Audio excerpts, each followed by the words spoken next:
Hello.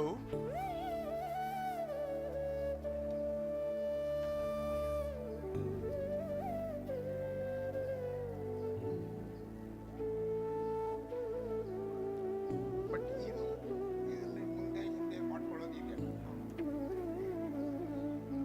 ಹಾಂ, ಇದು ಅಂದರೆ ಇಲ್ಲೂ ಪಕ್ಕದಲ್ಲಿ ಇಟ್ಕೊಂಡಿರಿ. Hello, is it audible? Yes. Good morning to all of you. And now we start the session. And we have invited talk now by Professor B.A. Kokila. I know that he has gone through all your papers meticulously, and he has given his comment also. We have not given his comments to you. We have only kept with us. Anyway, I now request Professor G. Venkatesh, our ex-president IAPT and also the chief coordinator of examinations, and I request him to introduce the speaker. Sir, please.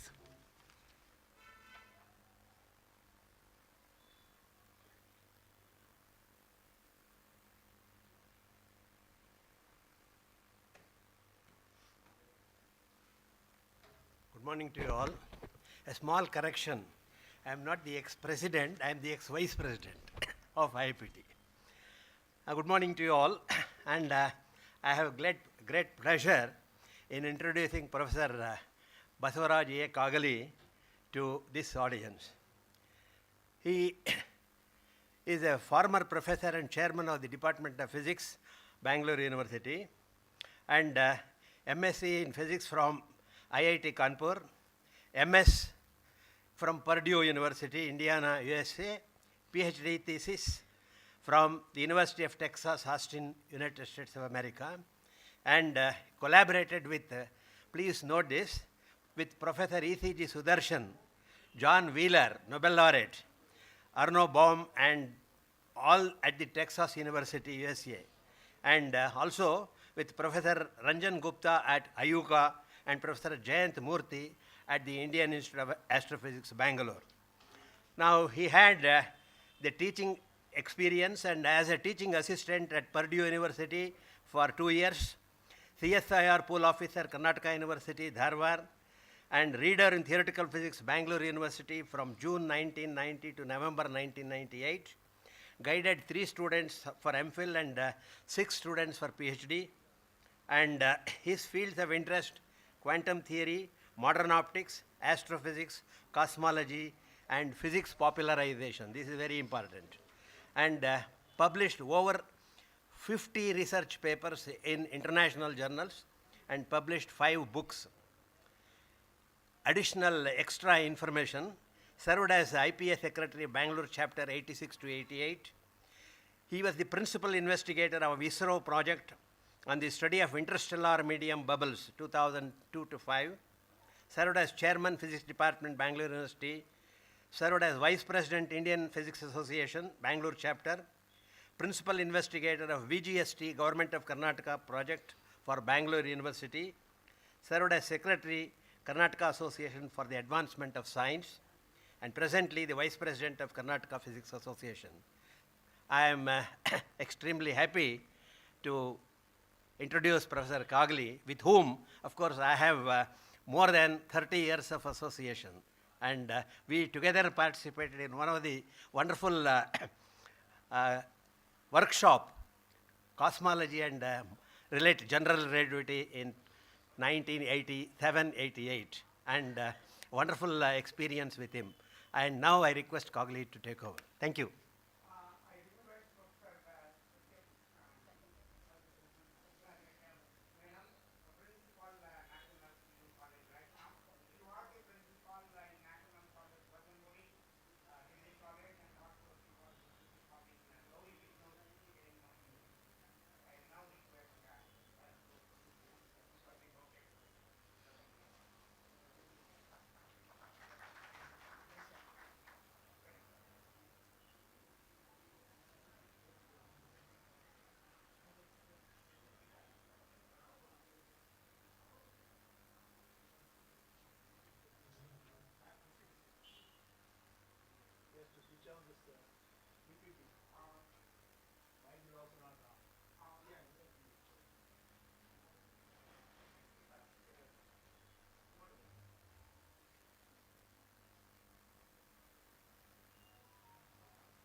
Hello, can you hear me?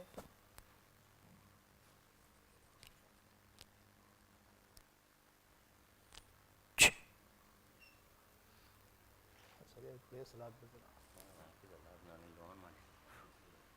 Hello?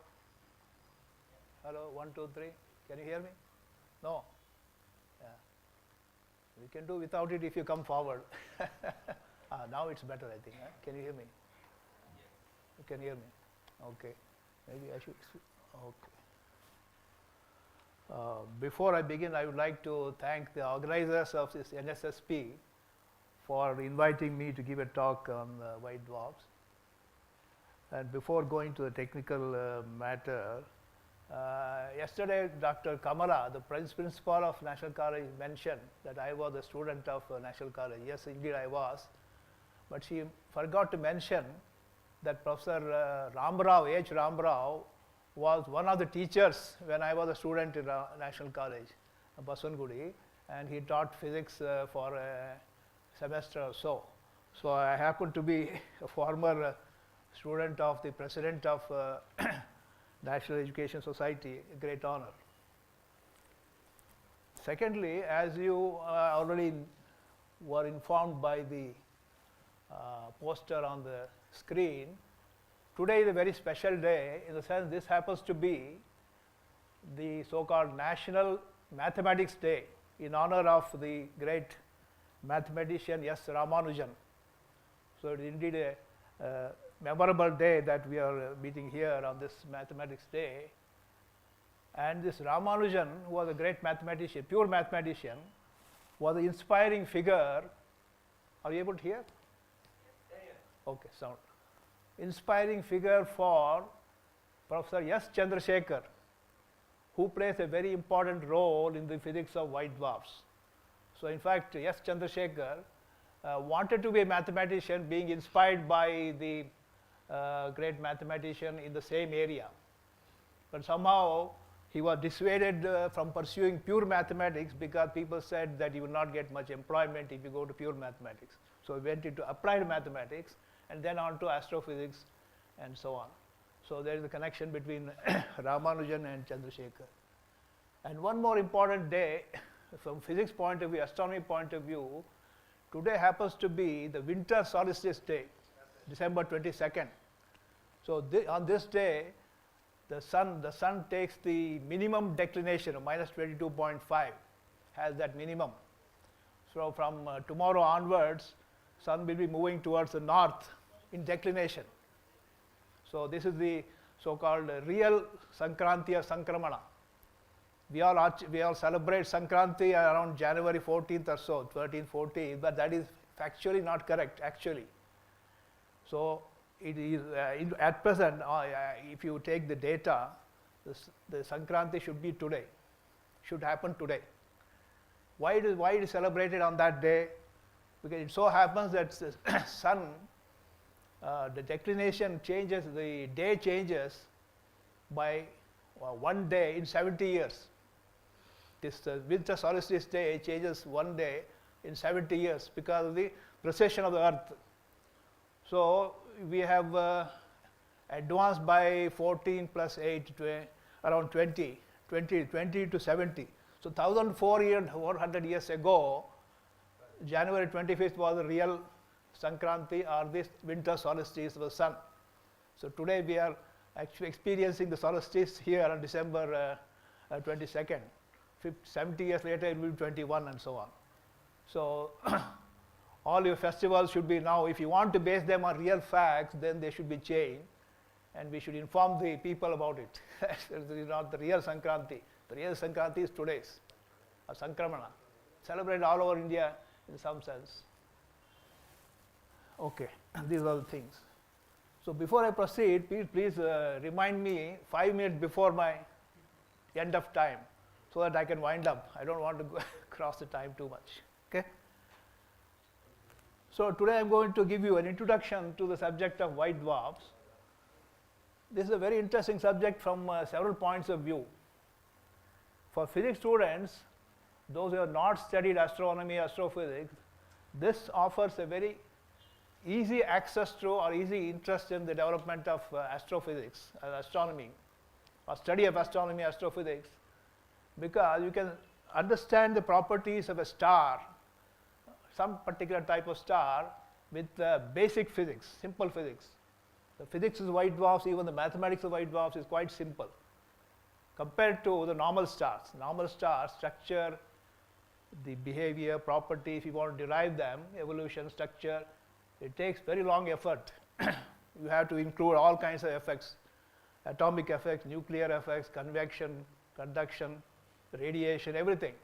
Here, all those effects are minimized. So therefore, the physics of white dwarfs is very interesting from that point of view. So you get into the subject of astrophysics quickly. That is one thing. And secondly, this as a subject, or this particular field, has a lot of Indian contributions, starting with the contribution of Chandrasekhar. And later on also, several people worked in this field, especially from Delhi University, long time ago. They have contributed. So therefore, you can feel proud that Indians have contributed to this field of white dwarfs. So today I will try to give you details about white dwarfs and theory and some properties and some interesting facts. So I will begin with history, how they were discovered. So starting with 1783, Frederick William Herschel, one of the great astronomers, amateur astronomers, he discovered a hot star, but that was a faint star. It's an unusual combination. Hot stars have to be luminous. So it was a puzzle. He labeled it Eridani B. It was in the constellation Eridanus. So later on, when the spectroscopy developed, it was discovered to be having A type of star. Then this gentleman, Frederick Bessel, the same person who is very famous in mathematics and the discoverer of Bessel functions and so on, mathematician and astronomer. So he was trying to measure the parallaxes of stars, and he found that he applied his method to the bright star in the sky, Sirius. So he found that the Sirius was having a wobbling motion. That means the coordinates were changing slightly periodically. The coordinates of a star, do not change so much in the course of 50 or 100 years, very slightly. Especially if you have a periodic motion, that means there must be some other object which is causing this perturbation on the planet, on the star. So he conjectured rightly that it must be a double star, and he estimated the period to be 50 years.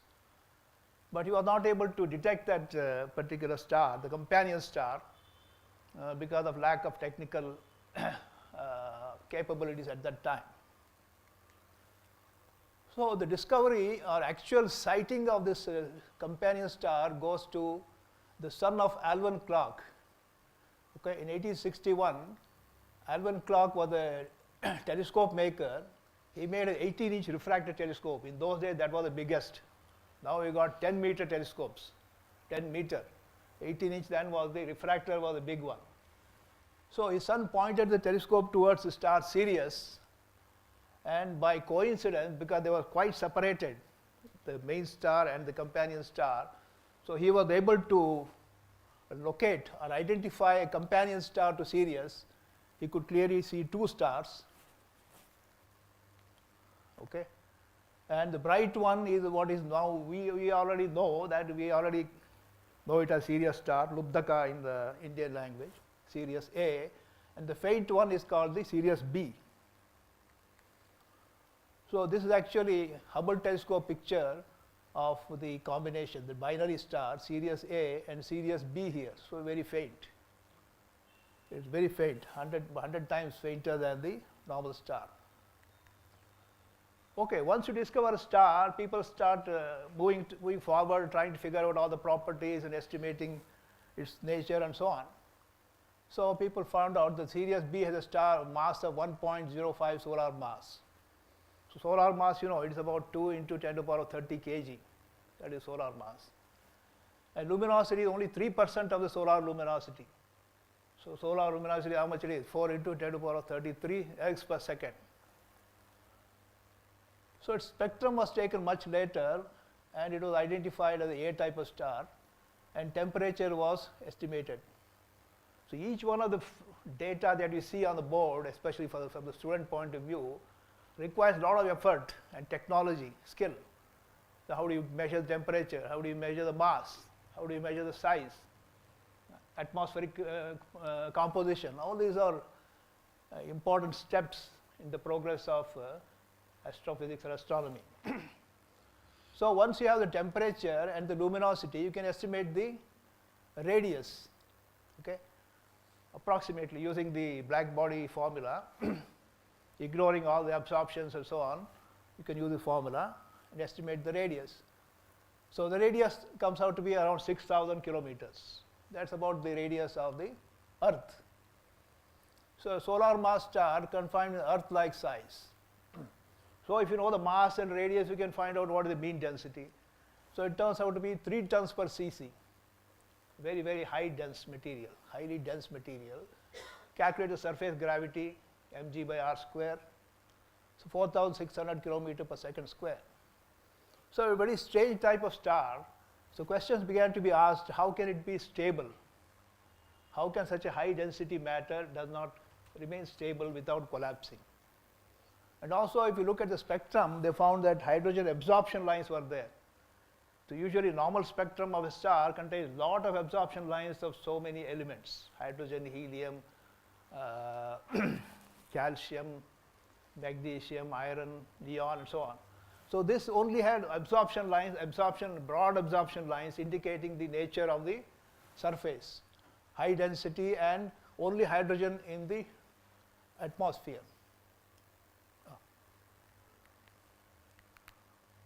So one more star of a similar nature was discovered in 1917 by Adrian von Manen. Okay? So that is now called von Manen 2. So 1920, these were the big puzzles. Around the time quantum mechanics was being developed, quantum mechanical principles. So this was also a puzzle in the astrophysics domain. So how can they be stable? So William Lewton coined the name white dwarf for this particular type of stars, which were hot, very high temperature, but dwarf in the sense small size. The radius is small of the planetary radius, but masses of the order of usually solar masses. So over the years of maybe 60, 100 years, almost 60, 80 years, thousands of such white dwarfs have been discovered in the sky. And it is estimated that nearly 25% of all the stars in the sky happen to be white dwarfs. Why is that so? Because the presence of low mass stars is very high in the sky. Okay, low mass stars means stars having masses of the order of the sun or less. We'll see why that is so. It is the law of nature, the production. When the stars are produced, they are not produced singly. They are produced from a very huge molecular cloud. It collapses. Thousands of stars are produced at a time. So what is the distribution of masses over this in the production? At the time of production, it is found that low mass stars are the very dominant stars in the sky. Okay, you must have heard of Sir Arthur Eddington, very famous British astronomer, who is rated as the founder of modern astrophysics, because he was the one who applied physics to the study of stars and galaxies, and came out with a very nice book called The Internal Constitution of the Stars. So that was like a Bible, like Quantum Mechanics by Dirac, that kind of book. So he said that strange objects which persist in showing type of spectrum out of keeping with their luminosity, they teach us more about the they tell us more. That is, you have to pursue unusual objects. The usual ones are there, unusual objects or puzzles, or what somebody calls them errors or mistakes. Then only one will be able to come up with the advances. So astronomy, like other sciences, only when confronted with exceptions to its rules, advances. Okay, in the sense, progress takes place whenever you are able to solve a puzzle or a problem. So therefore, don't run away from puzzles. Concentrate your effort on the puzzling features of any particular phenomena, a particular experiment, which is not according to expectation. There may be something else, like what Professor Uday Shankar was telling yesterday. So they are trying to figure out how to detect that kind of a 21 centimeter line, and they were not able to detect. So now they have to figure out why that is the case. So they have to pursue that. You should not give up.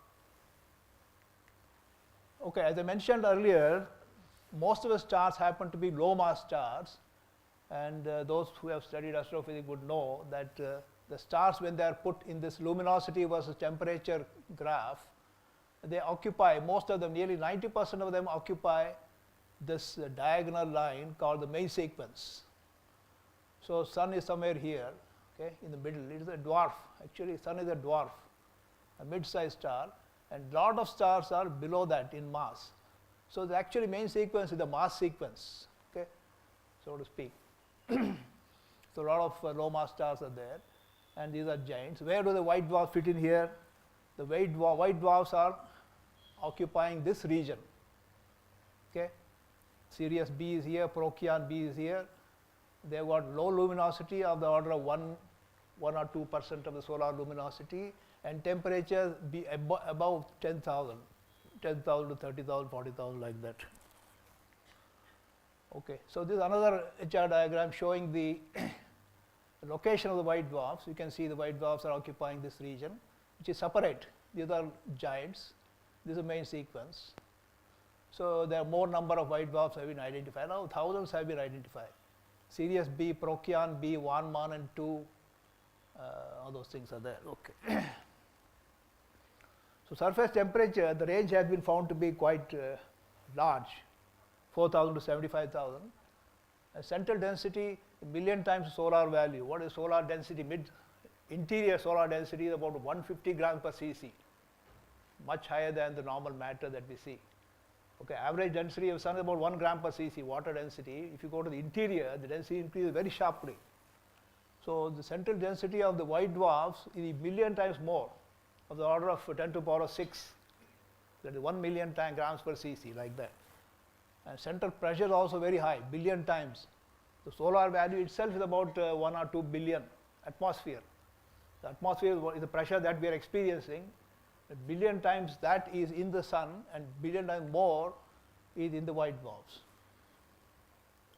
The masses, the range of masses is also has been determined, 0.17 or 0.12, 1.4, like that. Okay. Okay, this is a picture of that. If you take any cluster of stars, like this is a so-called globular cluster, which is a cluster of old stars, older stars, older. So you'll find a very large number of white dwarfs. Okay. So as the why that is so? Why that is so? Because the stars, when they evolve into even older constellation. This globular cluster is a collection of older stars. So the older ones, among them, the white dwarfs are the dominant ones, occupy places. So within 10 parsecs, I've just given a table of the parsecs. Fortunately, Sirius B happens to be very close to the sun, the Earth, only 8.6 light years away. And just listed some to give you an idea, the minimum the distances and the spectral type. Spectral type, like any star also, the white dwarf is also given a label, starting with the D and another letter indicating the nature of the atmosphere, and another index giving the temperature. For example, Da 2.5 means dwarf having hydrogen content. 2.5 is the ratio of the 50,000 by the temperature of the white dwarf. So around 20,000. That is the temperature of the particular. This is a way classification. Okay, I will not go into this. Not necessary too much for now. Okay, as I said, along with the primary letter D for dwarf, you will have this secondary in the next letter signifying the atmosphere. Okay, A for hydrogen lines, B for helium lines, strong helium lines, C for continuous, and so on. magnetic white dwarfs, variable white dwarfs. Very interesting that we might think that white dwarfs have reached the end of their lifetime and they'll be very stable, very quiet. But that's not the case. Some of them have to be turn out to be variable stars. That's a big puzzle. Even today, that's not very well solved. How does one explain the variability of white dwarfs? We thought that they're all dead stars, but we find in them some kind of variability. Okay, I mentioned the spectra. Some example of dA white dwarf, as you can see, hydrogen lines are there, dB helium lines and so on. Some examples of white dwarf spectra. Now that we have digital technology, the CCD cameras, the CCD spectroscopes, we are able to get very precise spectra of stars, which was not the case. So therefore, as technology advances, therefore science is able to come out with better and better precision values of so many things, and science advances. And science advances leads technology to go in a particular direction. They go hand in hand, technology, development of technology and science. Isn't it? Without science, technology cannot move. Science gives you the direction, and technology takes the direction and gives you the instruments. Once you have the instruments, okay, you can do better science, like that. They go hand in hand. So the very close-up for spectrum of star Eridani B, which is one of the first white dwarf discovered. You can see, as I mentioned, these are the Balmer lines, the red Balmer line, this one, so these are blue marked ones, the Balmer lines. Very clear, you can see absorption lines and all, nothing else. That is typical of dA white dwarfs. Okay.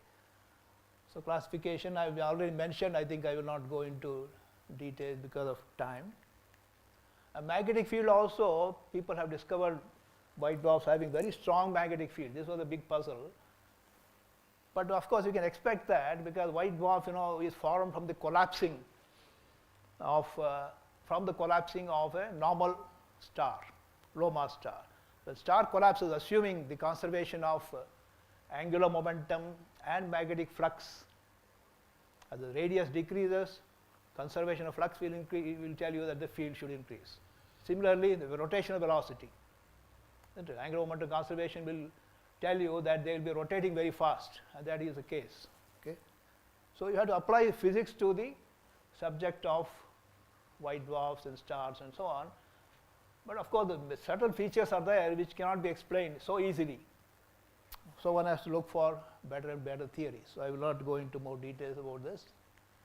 Okay, now we come to theory. So as I said, the puzzle was there as how they can remain very stable. As mentioned by someone yesterday, I think who was the person?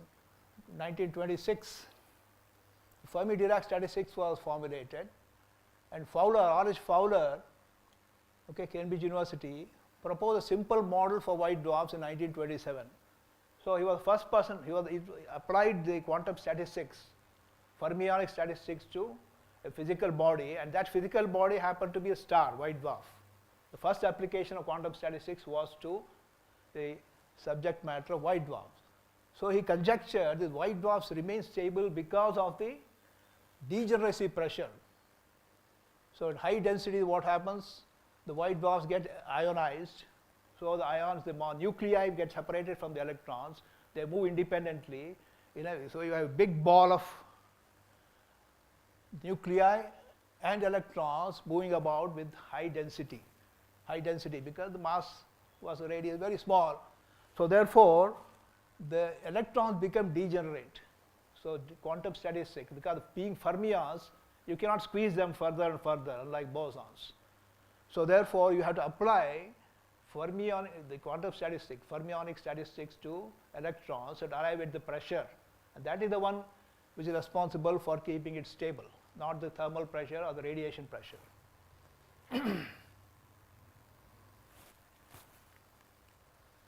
Okay, it so happens that if you work out the details, it turns out that the radiation pressure or the thermal pressure is only about 1 or 2% of the total pressure.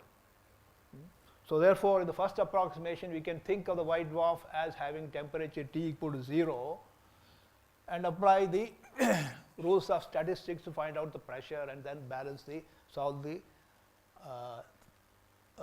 stellar structure equations. So we can assume that these are temperature T equal to 0. Distribution of therefore the electrons in the white dwarf will be like this. So all the levels up to a certain value of momentum P or energy, the Fermi energy, they are all filled. Okay? So you can treat them as free electrons, and beyond that there are no more electrons. This P naught is the Fermi momentum. So simplification, and then work out what is the pressure of this one, and then balance. So in the general case, of course, the number of electrons having momentum is this. This is the Fermi-Dirac formula for the probability of occupation. E is the energy corresponding to the momentum P. So the normal thermal pressure is rho kT or nkt, P equal to nkt. That applies in the case of normal stars, where degeneracy has not set in. Whereas the degeneracy, if you have degeneracy, the pressure will turn out to be 5/3 power of density. This overtakes the thermal pressure to a great extent because of the high density in the material of the white dwarfs. Okay, let's do that. This derivation can be done easily, and you will feel confident that you are able to solve a problem of white dwarfs. Okay. So the number density of electrons as a function of momentum will be like this up to P naught, and therefore you can calculate what is the number of states. The Fermi here, the quantum nature of the electrons comes into picture very boldly in a sense. So therefore you can think of white dwarfs and then subsequently neutron stars as quantum stars, unless you accept the quantum nature of the electrons, the quantum nature of neutrons, you will not be able to explain the stability of white dwarfs and neutron stars. So these are quantum stars. So quantum nature plays a very important role. So what is the total number density of the electrons in the gas? So number density corresponding to the Fermi momentum P naught will be equal to 8 pi P square by h cube. So number of states available, phase space states available to electrons, free electrons, and this is very simple, isn't it? So 8 pi P naught cube by 3h cube. And what is the mass density? So here the important thing, in a white dwarf, the mass is contributed by the nuclei, the pressure is contributed by the electrons because of the difference in mass, 1835. And the nuclei of a white dwarf, they are not separated. Okay, they remain intact because the pressure is not high enough. The pressure becomes high enough, they go into the domain of neutron stars. So therefore nuclei are there, and then the electrons. So the mass is contributed by nuclei, mass density, number of electrons, and number mu e is the number of nucleons per electrons, so called molecular weight, and mass of the hydrogen or proton. So like this. So you can calculate what is the pressure due to such a gas. So this 1/3 mnc square is taught in pre-university nowadays. 1/3 mnc square, the pressure of the kinetic theory of gases. You have to generalize that to include all ranges, all values of momentum or velocity. So it's a simple formula. I will not elaborate on that because we are all physics students, so you understand number density, momentum transfer at the rate Vp, and 1/6 of going in this direction, and so on. So therefore you can find out what is the pressure. And the pressure, if you want to now the velocity, you have to find out. The velocity is related to momentum by the non-relativistic formula P by mE. If the velocities are small, Newtonian approximation. If the velocities are high, then we have to use this formula. So if you simply do that integration, very simple, you get the result that the pressure is proportional to P naught to the power of 5 or density to the power of 5/3, because P naught is proportional to 1/3 power of the density. Okay, that is where you get the result. The pressure of a non-relativistic white dwarf is proportional to 5/3 of the density, power of the density. Okay, constant is this one. So simple, isn't it? Mathematics is very simple for white dwarfs. So these are called this type of thing, that 5/3 power indicate that this is what is called a polytrope of index 3/2. Though you have studied astrophysics, you will know that in the early days, before the advent of nuclear physics, people tried to figure out the models of interiors of stellar structure, assuming a particular formula, the equation of state, connecting the pressure and density. That is called, they are called polytropic models. And historically, Chandrasekhar's thesis is on the polytropic models.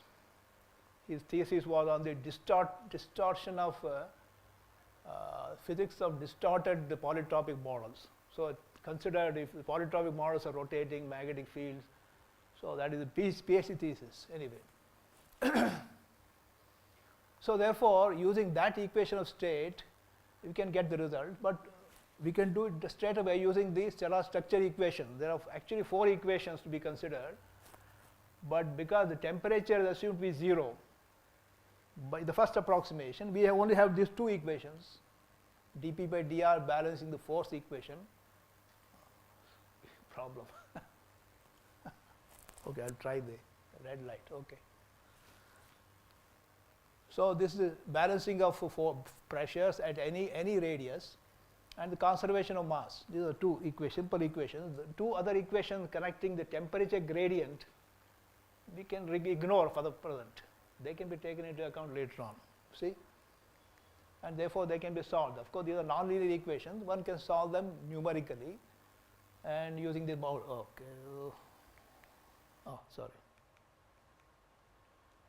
using the boundary conditions.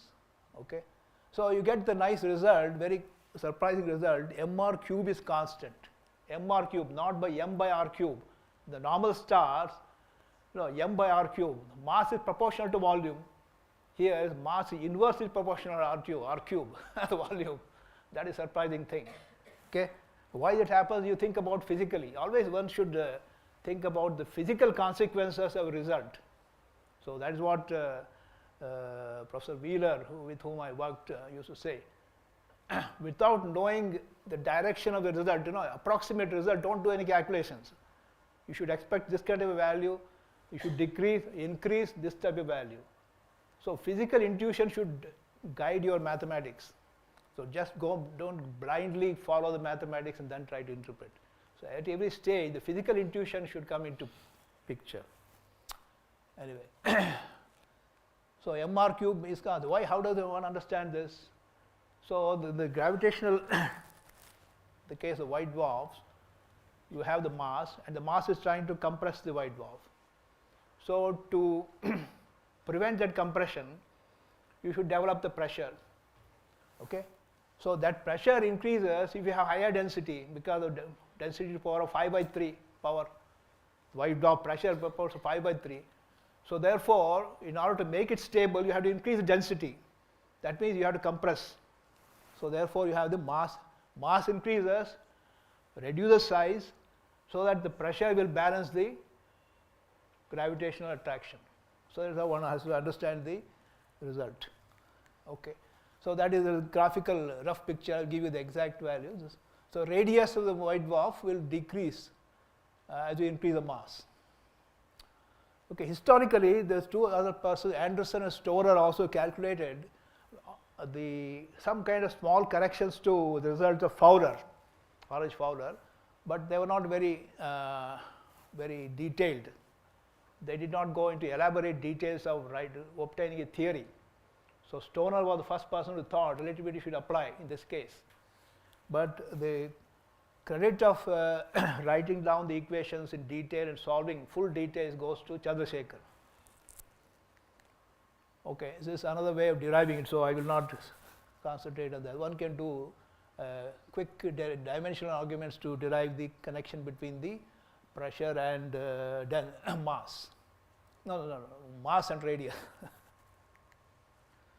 Okay, now enters Chandrasekhar in 1931.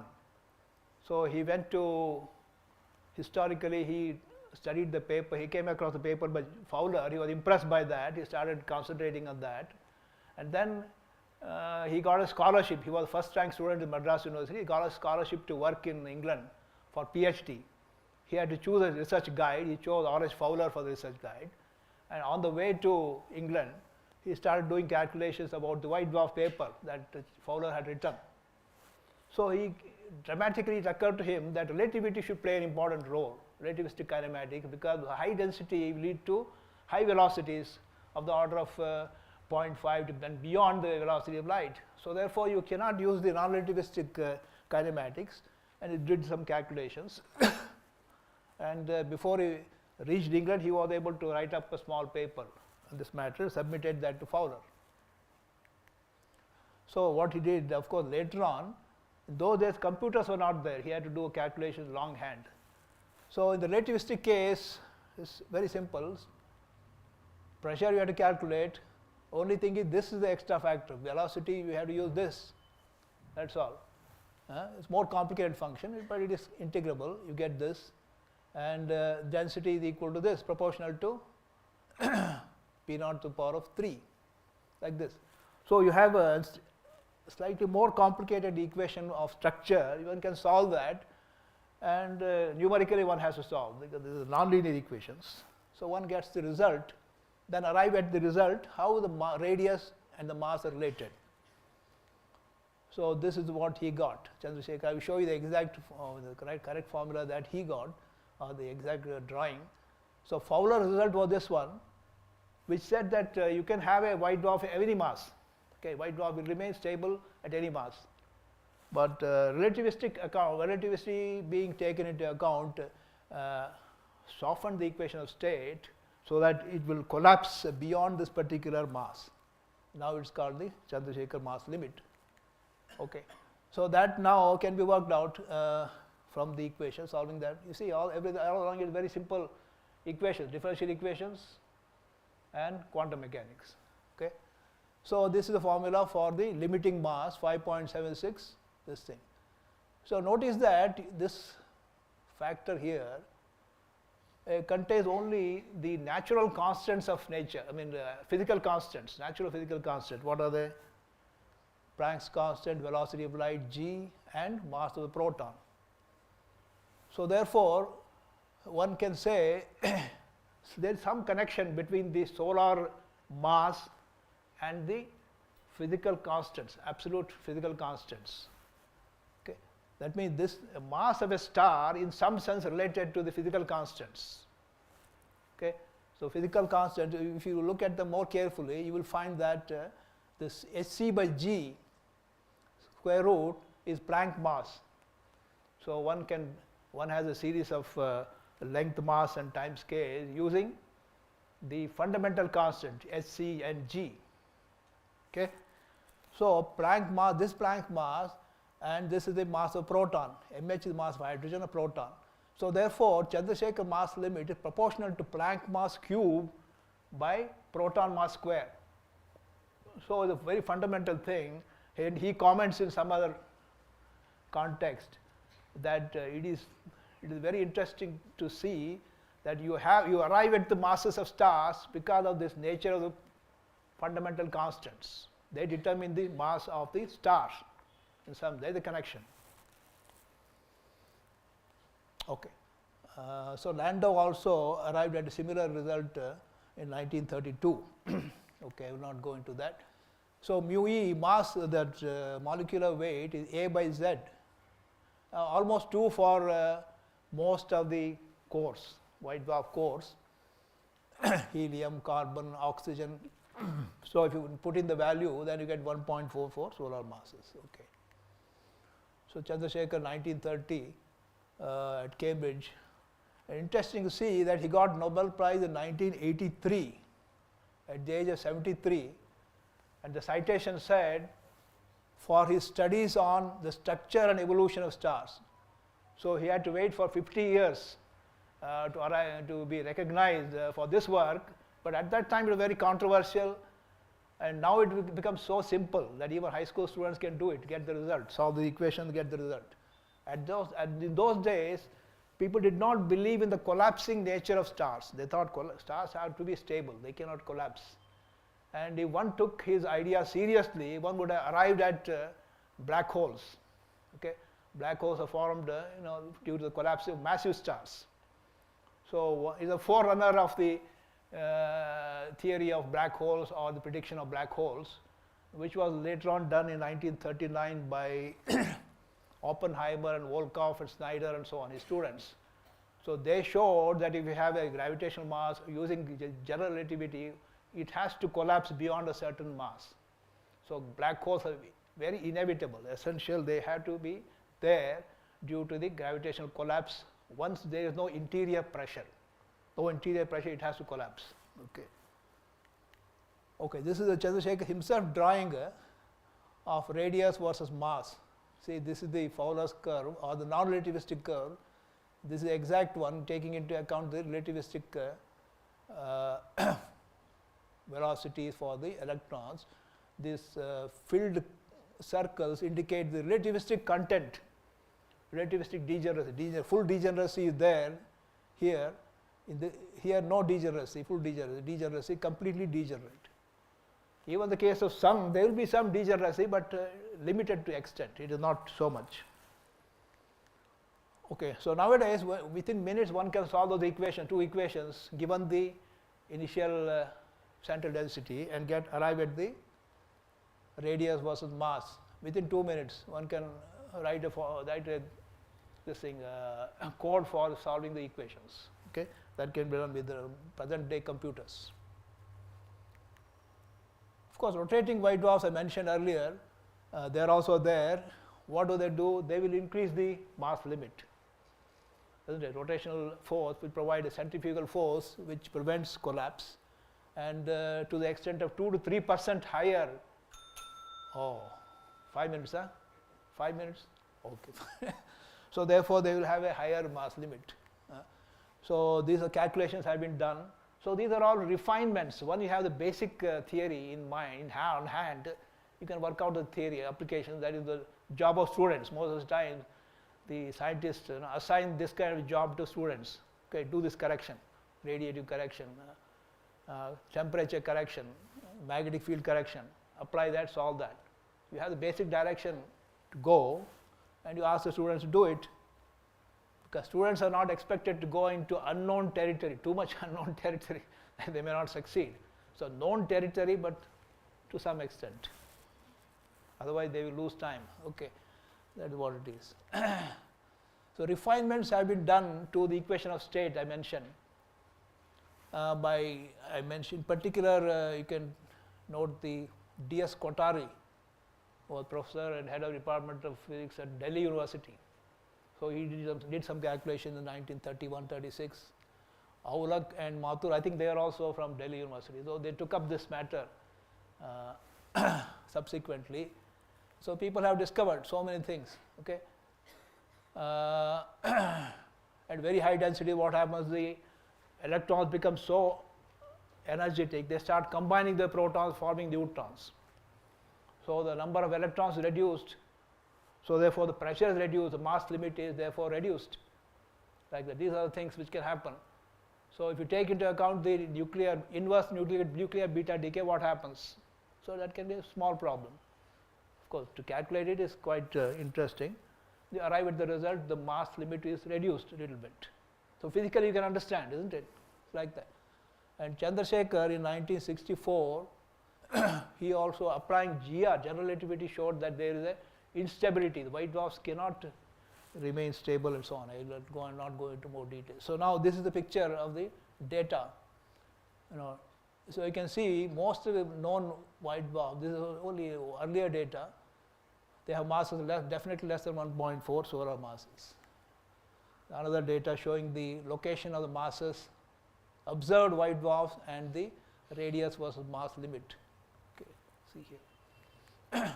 So more comprehensive, now thousands and thousands of white dwarfs have been discovered. This is the latest figure, 2019 plot. So all these are white dwarfs you can see, and this is the curve of stability. Okay, so you can see all of them lie within that 1.4 solar masses. So formation, I don't have time. So they go through the stages of white dwarf going to red giant, then the planetary nebula, and then they cool. Okay. So what happens? The structure of giant white dwarfs inside, you will have a core with an envelope which is burning nuclear fuel, and then the expanding envelope. This is nature. And when the expanding envelope is thrown away, you get a planetary nebula. So planetary nebula, example of planetary nebula. Okay, cooling of white dwarfs theory, this is a more recent theory. One has to explain how they cool. And the cooling takes place mostly through conduction, because high density packing, densely packed material, instead of radiation or convection, conduction takes place. Electrons are free to move inside the core. So, the more recent theory, application of cooling of white dwarfs. Okay. So, what is the temperature distribution in the core? Almost constant, okay, near the surface, and the surface temperature of the order of 10 to the power of 4, the interior 10 to the power of 7, normal star. So, this energy stored inside is dissipated through the surface being very small, they cool very slowly, take a very long time to cool, and therefore they appear over, they remain in the sky for thousands, billions of years. Okay. So, the cooling rate is a more recent result. So, there are opportunities for working in this area like that. Okay, I will not go into that. And one more interesting application of that is to the estimation of galactic lifetime. So, what happens, the cooling white dwarfs are there, and you figure out what is the density of white dwarfs versus the luminosity versus density. It is found that after a certain density they suddenly disappear, which means that the white dwarfs are not there before that time. So, from this we can estimate the galactic lifetime, from the luminosity of the coldest white dwarf, or the coolest or the least luminous. You can estimate what is the age of the galaxy, and that estimation is around 9.3 giga years, billion years. Okay.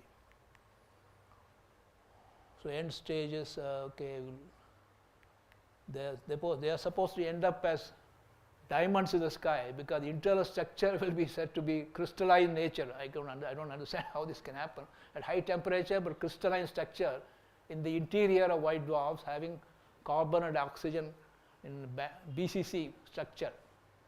So, that involves a lot of understanding of the stability conditions. So, they are supposed to remain as diamonds in the sky, and they disappear slowly as cold objects. And one more application is in the cosmology domain. So, I will take only 1 or 2 minutes. So, what happens if you have white dwarf in a binary combination, it is able to accrete matter from the giant, and when the matter is sufficiently high, then it undergoes a supernova explosion. This is called supernova 1A type. So, a particular type of light curve. So, people have used this light curve. If you see this particular light curve, it is an indication of supernova type 1A. And the supernova 1A, that absolute luminosity has been estimated from theory. So, therefore, you can use that as standard candle.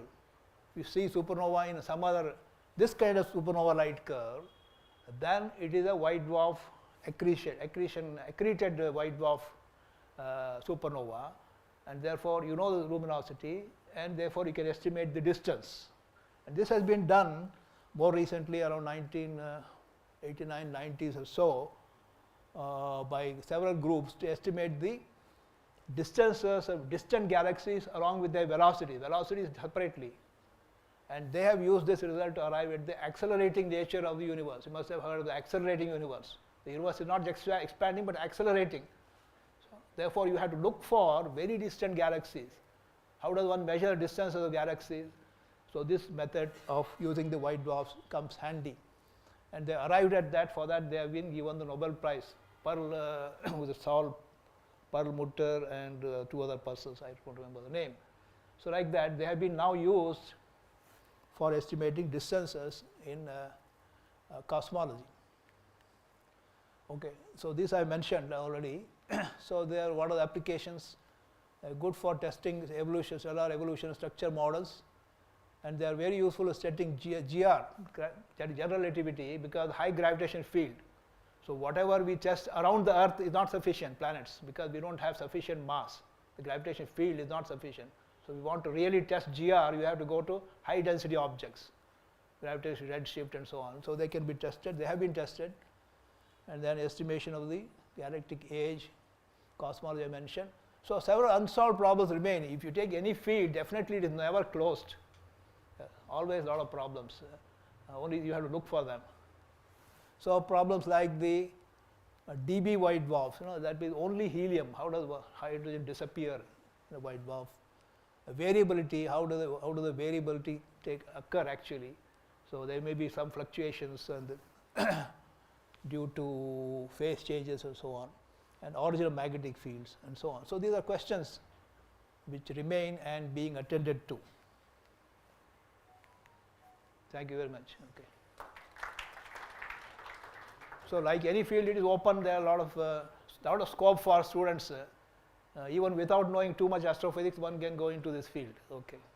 So, students, if you have any queries, clarification, questions, you can ask the question. Anyone?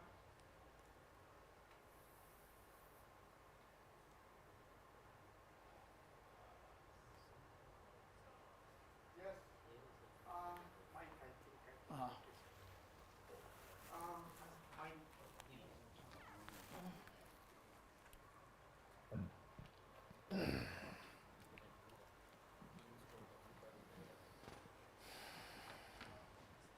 Yes.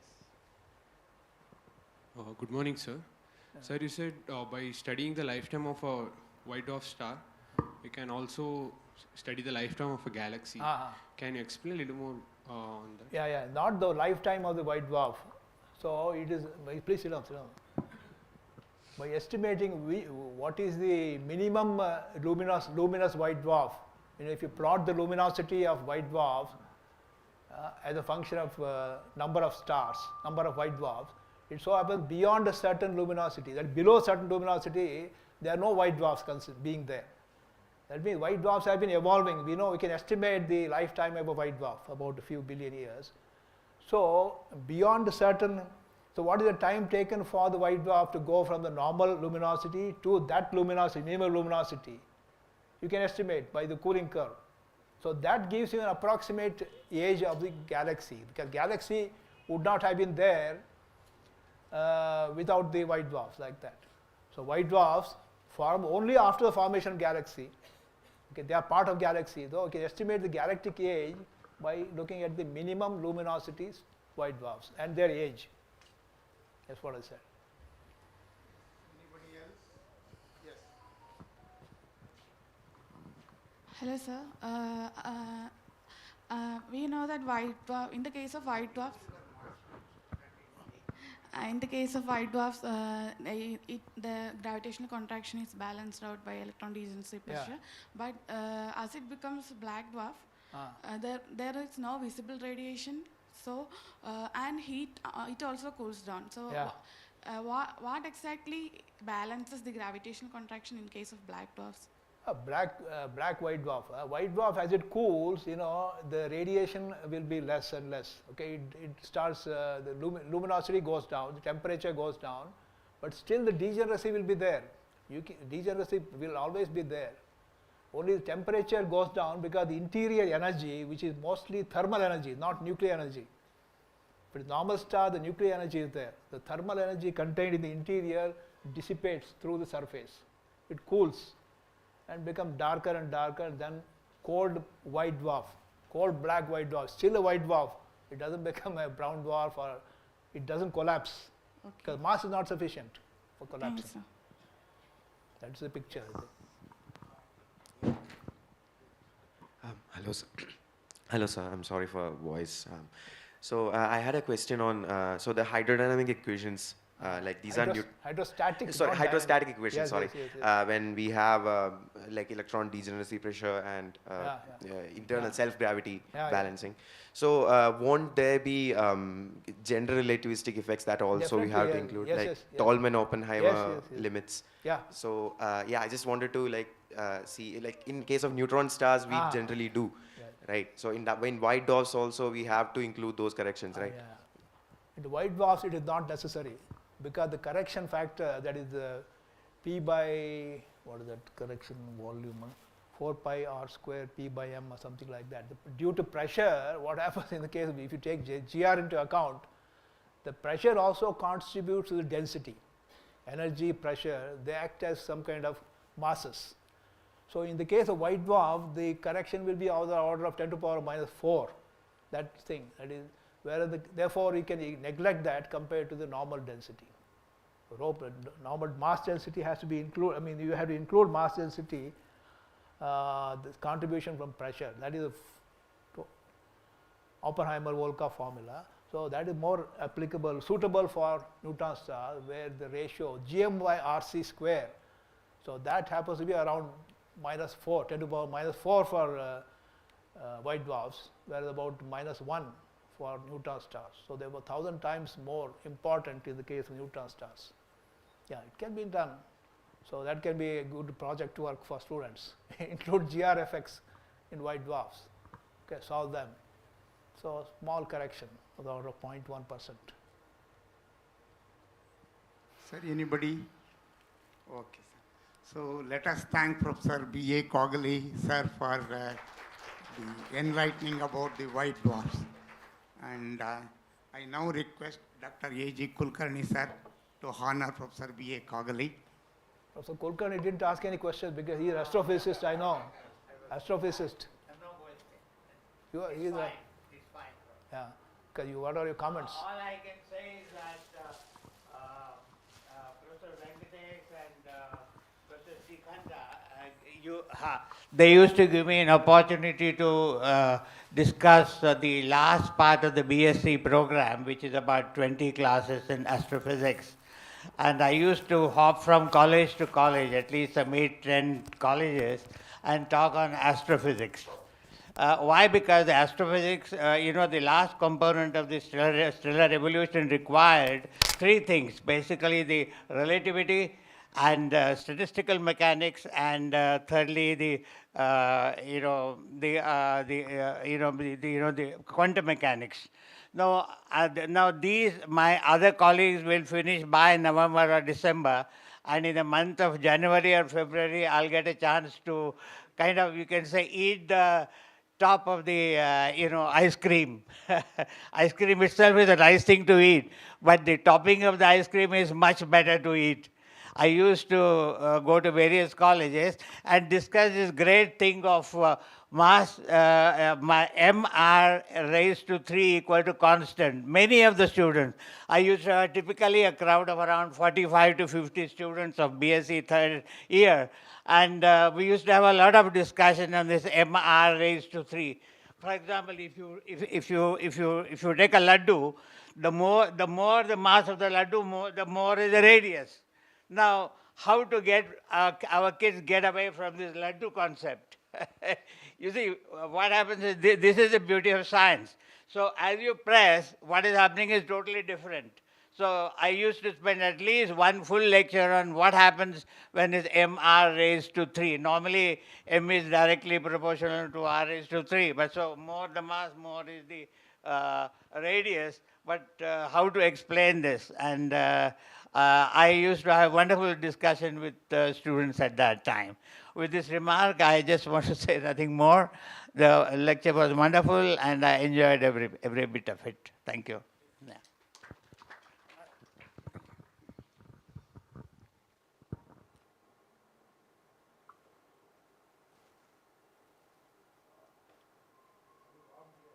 It's my pleasure to honor my good friend in astrophysics. He gave me a chance to talk in Bangalore University way back in 1985-86, and I continue. Yes, sir. Photograph.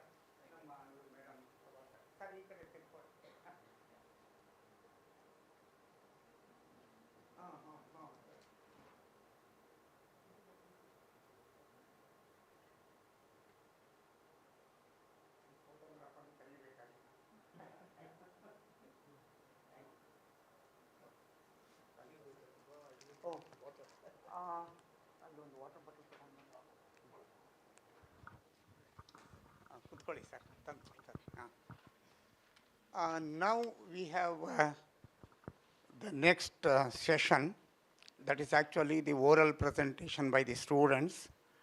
And in this oral presentation, I just ask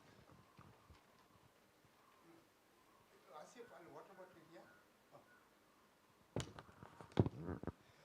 Uh, Actually, in this oral presentations, I request these OP3 is present here, OP25, you will take afterwards, OP14, OP15, OP16, 17, and then 25. Okay. So these are the 6 presentations now. You please upload your presentations at the either registration counter or with us if there. Yeah, you can go in quickly and get it uploaded. Already done? Okay then. So here we have for this session for oral presentation, the chairman for this oral presentation is Dr. S.M. Kenneth. His full name is Sharanabasava M. Kenneth, and he did his MSc from Karnataka University, Dharwad, PhD from Raman Research Institute, Bangalore, under the guidance of Professor S. Chandrasekhar. And S. Chandrasekhar has a very good name in the field of liquid crystals. And he has done, under his guidance, his PhD program. And he has published 30 papers at the national and international journals. And he has attended more than 60 national and international conferences and seminars. He has visited Italy, France, Germany, and USA. And he has the teaching experience of 38 years at the undergraduate level and 8 years at the PG physics level.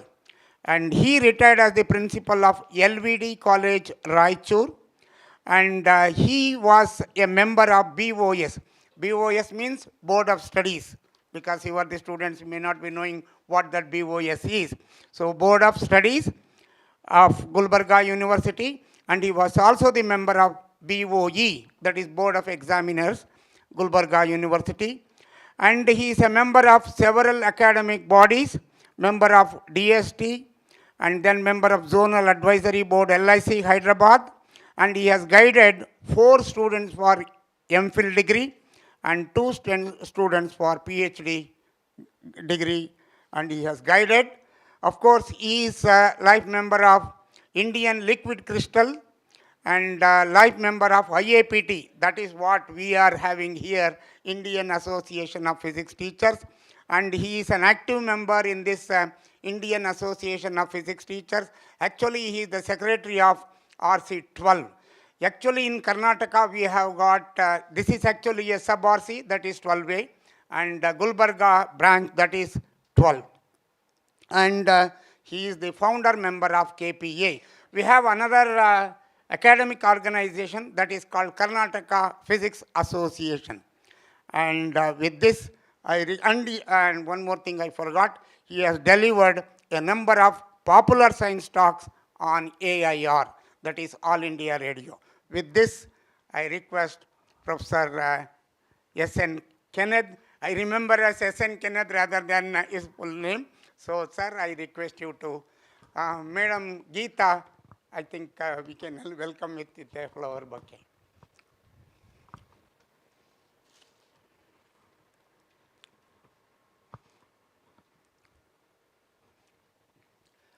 New one photo.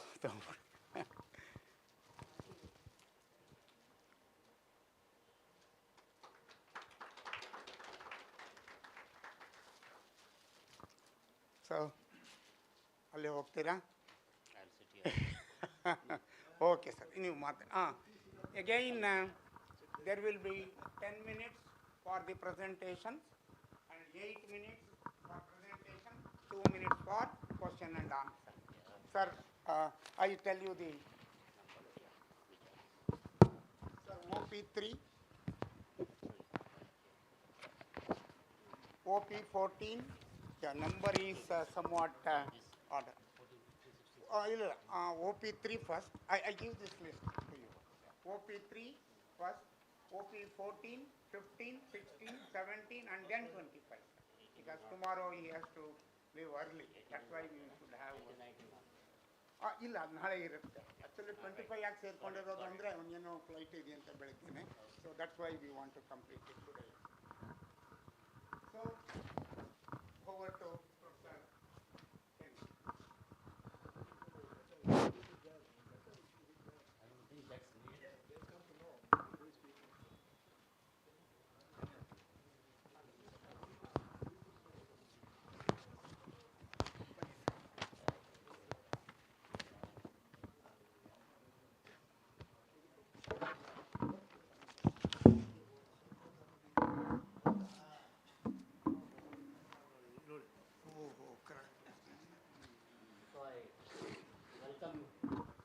I welcome you all to this oral presentation.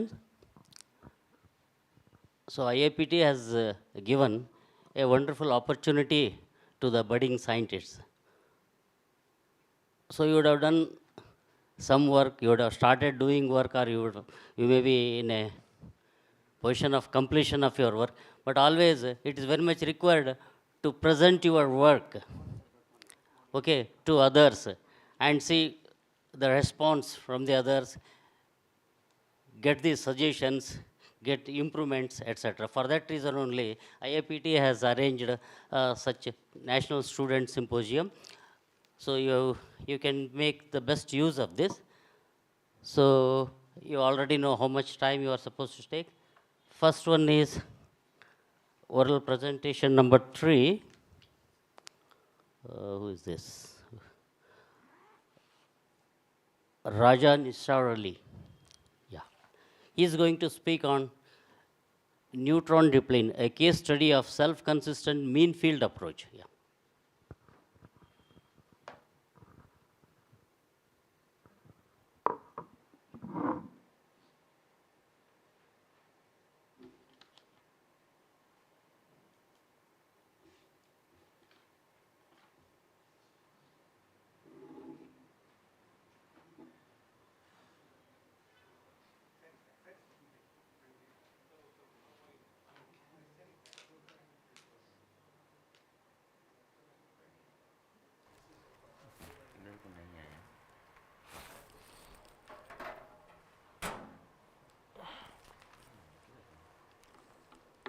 I can give you the pen drive once again. Oh, you have it.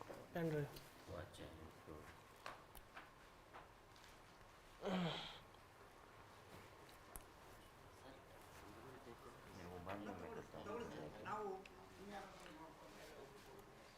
Please open this. Yeah. This can be connected through the slide share. We can get this slide share. नहीं वो तो ठीक है PDF में PPT ये PPT चलेगी इसमें next नहीं जाना है नहीं इसमें चलेगा ये this is next, this is front, this is next, this is front, this is laser, this is back, this is okay start. okay is this my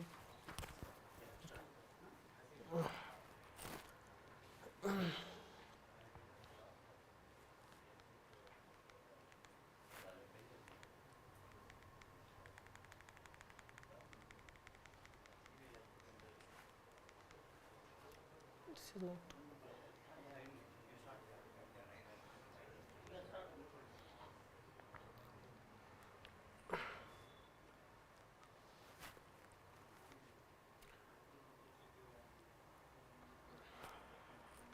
Good morning to all. I am Faizan Hassan Shah from Department of Physics, Central University of Kashmir.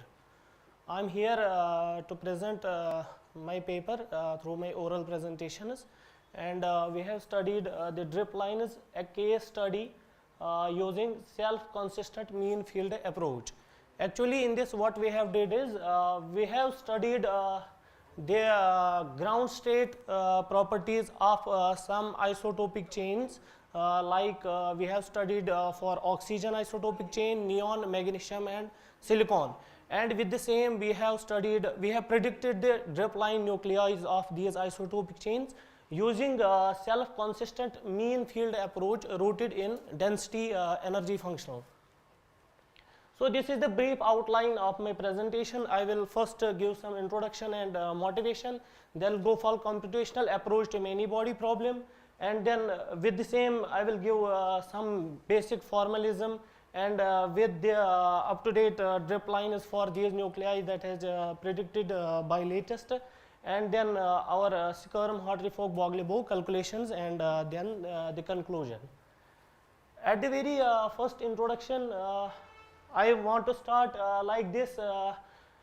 We have nuclei as a quantum many-body problem. As we know, if we have a single particle, we are going to the Schrodinger equation and solve that, and are predicting the different observables of that particle. But whenever we have many-body problem, we have interactions comes into the place, and the number of terms gets increased, as we can see in two body. If we have two bodies, interaction will be of the two bodies to each other. But if it will go to the third, the three bodies comes into, then not only each particle will interact with each other particle, and so on. If we go on increasing the particles, the interaction terms go on increasing, and then it goes very difficult to solve the Schrodinger equation, that is the Schrodinger's approach.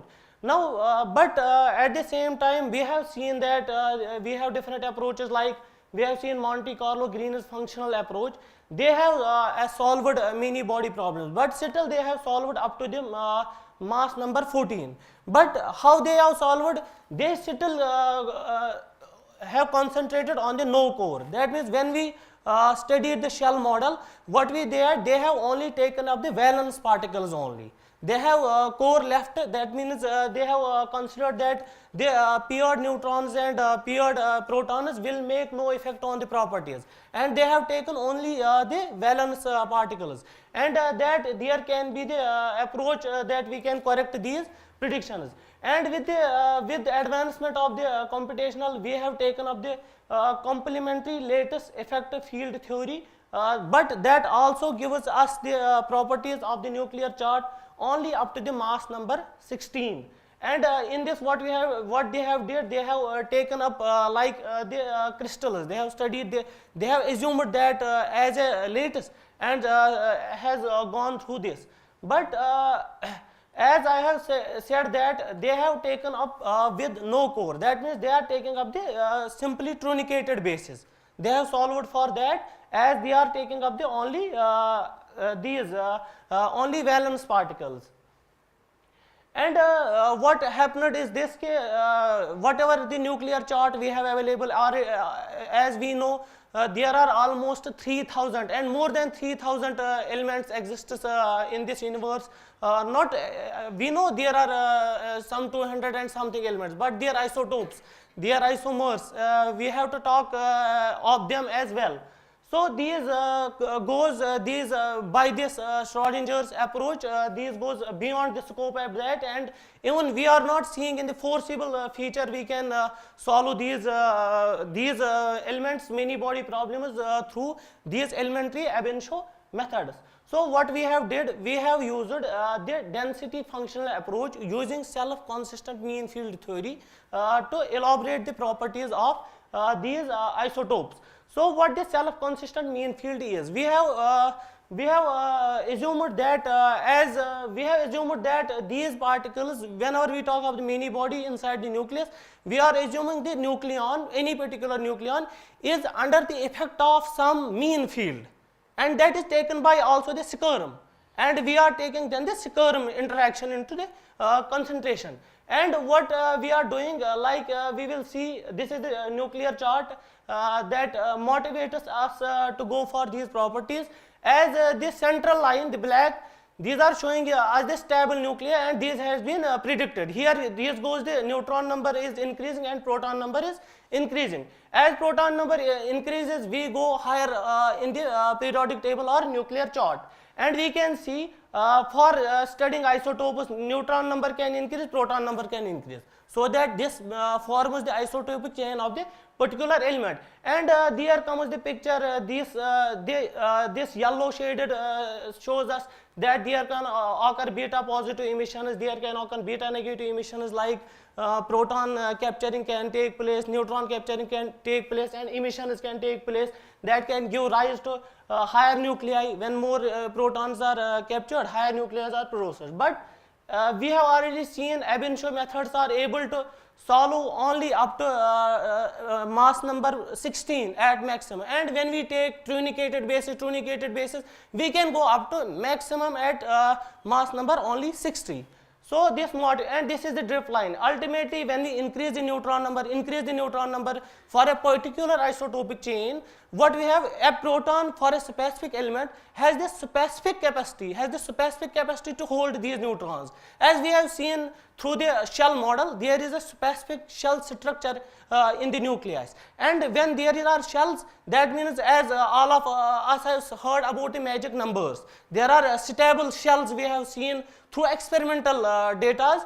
That means when for example, if we have neon 10 and we have 10 neutrons and 10 protons in that, that means if we increase the 2 more neutrons, that means, if I am saying that when 10 neutrons are bound to 10 protons, the last 2 neutrons, there is some binding energy that they are bound with these protons. When we add more 2 neutrons, that goes in the external shell of that nucleus, and that is less bound to that very protons. And if we go on increasing these neutron pairs, what will ultimately happen? There will come stage that these neutrons will go on the negative energy. They will be no more bound. When the boundness will decrease. That means, what that indicates, the more bound neutrons, if you have 10 proton and 10 neutron in this existence, when we are doing the experiments in our labs, that means the number of events for that isotopes are major. But when we go on increasing, obviously the observations through experiments are decreasing. If we are doing the observations in 10 power 3, 10 power 6 times, we can get number of events 2, 3 on increasing neutrons. But okay, I will go a bit fast. In 2-3 minutes, I wish to conclude. Ultimately, neutrons goes on unbound, and that state we call that as drip line stage. That is the highest nuclei that can be predicted on that very isotopic chain, and research is going on this in predicting the neutron drip line nuclei for the whole nuclear chart. And this is why we are doing the density functional approach. I will go a bit faster. I want to conclude in few minutes. In the Schrodinger equate approach, what we were taking the wave function for, let us suppose we have the n particles. We have to take Schrodinger's equation for every n particles, and if a dimension of the particular particle is n, we have to go for 3n. And if we at a particular coordinate we have 20 mesh points, we have to go for 2 power 3n coordinates, and you can see that how computational approach that will be needed. But in density functional approach, we have introduced the density, and density has just the 3 coordinates, and we can define the whole nuclei as per that density, and we can elaborate the properties of the whole nucleus. And if we talk on the same coordinate, if we are setting the example, have 20 mesh points, that will rise to only 20 power 3 coordinates. You can check the how dimensionality of this density functional approach has decreased from the Schrodinger's approach. And here this is I have taken from Monte Carlo. If we are taking in the Monte Carlo Schrodinger approach, if we are predicting this krypton Fp, you can see how the here I have shown the dimension. This is the dimensionality of 10 power 6, and when we are taking the truncated bases, when we are increasing, like we are increasing silicon 68 or zinc 60, we are taking the truncated base of FPG9/2, how dimensionality is increasing in the Schrodinger approach. So this convinced us to go for the density functional approach. So here is the basic formalism. I will just go in a few seconds. This is the 2-body Hamiltonian in the second quantization with this creation and annihilation operators, and this is the two-body interaction matrix elements. But as we are now taking into the consideration the pairing interaction into account, so we go to the quasi-particle operators, and these quasi-particles annihilation and creation operators are linked to these elementary creation and particle operators through the transformations, and these are called as Boglebo transformations. And these Boglebo transformations are the matrices that this is the same equation we can write in the matrix form, and these Boglebo transformation equations are set up like these should follow these conditions so that they can relate these quasi-particle operators to the elementary particle operators. So now this is the elementary Schrodinger approach. Now we have introduced the rho and kappa. Also we can here take up of the rho tilde in the paper I have represented. This rho is local density functional, and this kappa is pairing density functional. We can introduce, we have defined it, these two now like that, and we have introduced in the Schrodinger approach so that we can root these in the energy, we can root these in the Hamiltonian. And using the variational principle, we have done the simple, this is the variational principle, and we have taken the these self-consistent fields. This is local this is local particle field, and this is local pairing field, and we have used the variational principle and elaborated Hartree-Fock-Boglebo equations. And now same equation, using same equations, we have approached to the properties of these isotopic chains computationally. This is the latest discovery when, as you know, in 2007 this magnesium 40 and aluminum 42 and aluminum 43 have discovered as the dripline nuclei, and these goes like the FRDM model has shown aluminum 41 can be the last dripline nuclei, but when discovery of aluminum 42 and aluminum 43 has begun, this gave us the evidence that there are more scope, the higher isotopic chains, higher isotopic elements are possible for nuclei, and research is going on everywhere. What we have did, now we have done our calculations are these sequential interactions using Hartree-Fock-Boglebo equations. We have used this spherical harmonic basis with SLY4 interaction program, and we have used the parameters. This is neutron pairing strength, and this is this is proton pairing strength with the cutoff energy of 60 MeV, and this data we have collected from the data fitted in the SN120, that is known for the best data to be calculated, and we have applied this data in our calculation of isotopic chains. And what we have seen, the trends of physical observables like binding energy, charge radii, two neutron separations are in fair agreement that we have collected the data experimentally and from finite liquid drop model. Now these are our observations. You can see this is oxygen, neon, magnesium and silicon binding energies. This is our blue line shows the HFB data, and red line shows the FRDM finite range droplet model, and experimental data is presented here that is showing they are in fair agreement with these experimental and FRDM data. And also we have studied the charge radii. There is showing some of the deflection, our results are showing some deflection from the experimental data of charge radii. It is only because we have taken the spherical nuclei, and in the future prospect we are thinking that we will take the deformations also into account, and with the same there will come the quadrupole moment, magnetic quadrupole moments, and we will study them as well, and due to their deformations some more interactions will come into account, and we are expecting these our predictions will come closer to the experimental data. And now this is the main motive. We have studied the dripline nuclei. As we can see, for the oxygen, oxygen 26 is predicted as the dripline nuclei in case of oxygen as per our calculations, and in the present day only oxygen 24 has been predicted the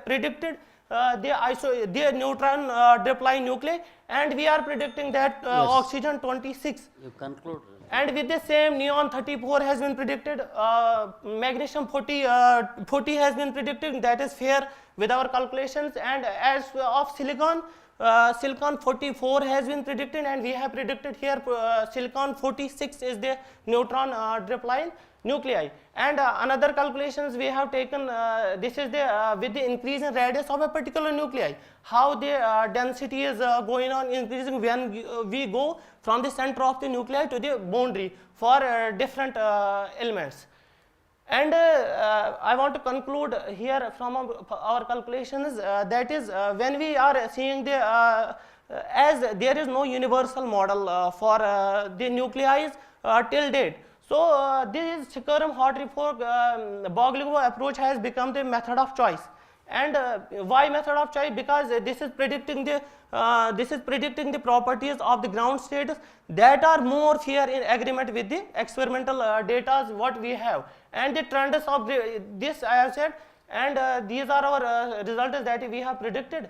And in the region of nuclei, one more thing is that we don't have experimental data also available in the all throughout the nuclear chart. So we can use this approach to go for the framing out the new experiments on the basis of these theoretical calculations, and we can predict the whole nuclear chart. And even not only this, by using this model we can see that we can predict we can frame a model on the basis of which we can predict the drip-line nuclei for the whole chart if we go for the deformated study. If we can find out the exact drip-line nuclei using deformation, we can produce a model over the whole nuclear chart in predicting the drip-line nuclei, and we can go for other required observables of all throughout the nuclear chart. Thank you so much. These are some references I have taken. Thank you so much. Okay. Now, because he has consumed a lot of time, one question from the students.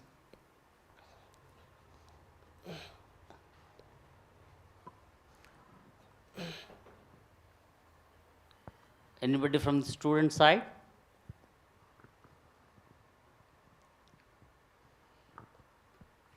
I think no. Okay.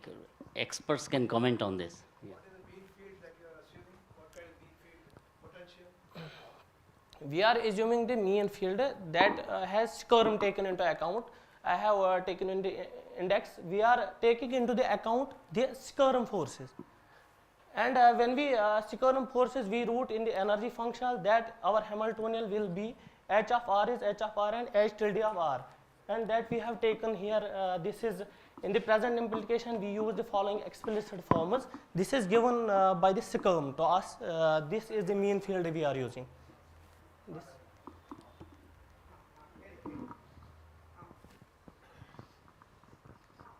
I think we'll conclude it now. Next, because a lot of time. Okay, thank you. Next person. Okay. Oh, your time is over now. 14 paper. Effect of annealing temperatures on electrochromism of electrodeposited titanium dioxide. Ayush Kumar. Okay, Kaushal Gankar, please. See, one suggestion to the presenters, I think you spend a lot of time on introduction only, because you spent a lot of time on introduction and he hurried through his results. Don't do that. You give less time, because you need not explain about the nucleus, because everybody knows about that. You give importance to the work what you do. Okay? Right. Hello. Am I audible? Yeah. 14. Yeah. 14. Yeah. So, good. Kaushal Gankar. Yeah. The PPT. I think. How should I don't know how to operate this. He will change it. They haven't changed it.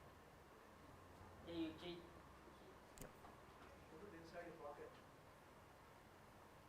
It's on. Okay. It's not your problem. Okay. Yeah. Yeah. Here is the remote. PPT they have submitted. No?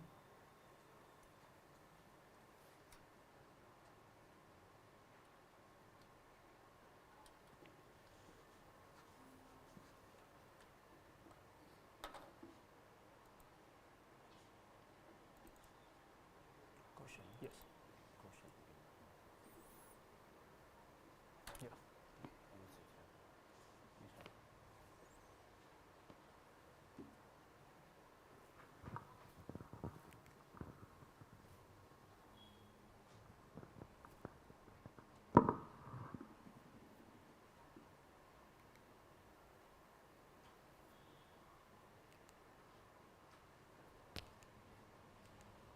Yeah.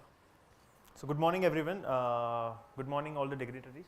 My name is Kaushal Gavankar, I am from Institute of Science Mumbai, Dr. Homi Bhabha State University, and today we are presenting here the topic, the annealing effect, the temperature, effect of annealing temperature on electrochromic properties of nanocrystalline titanium dioxide.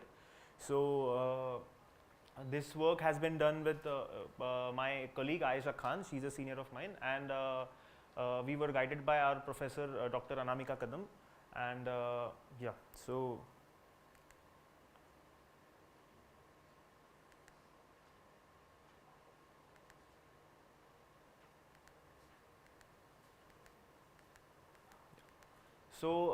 first we will go through the introduction of electrochromism and the material which we are using. Then there will be why did we choose this material, titanium dioxide, some specifications of this material, and then the synthesis of this material, how we synthesize it in our labs.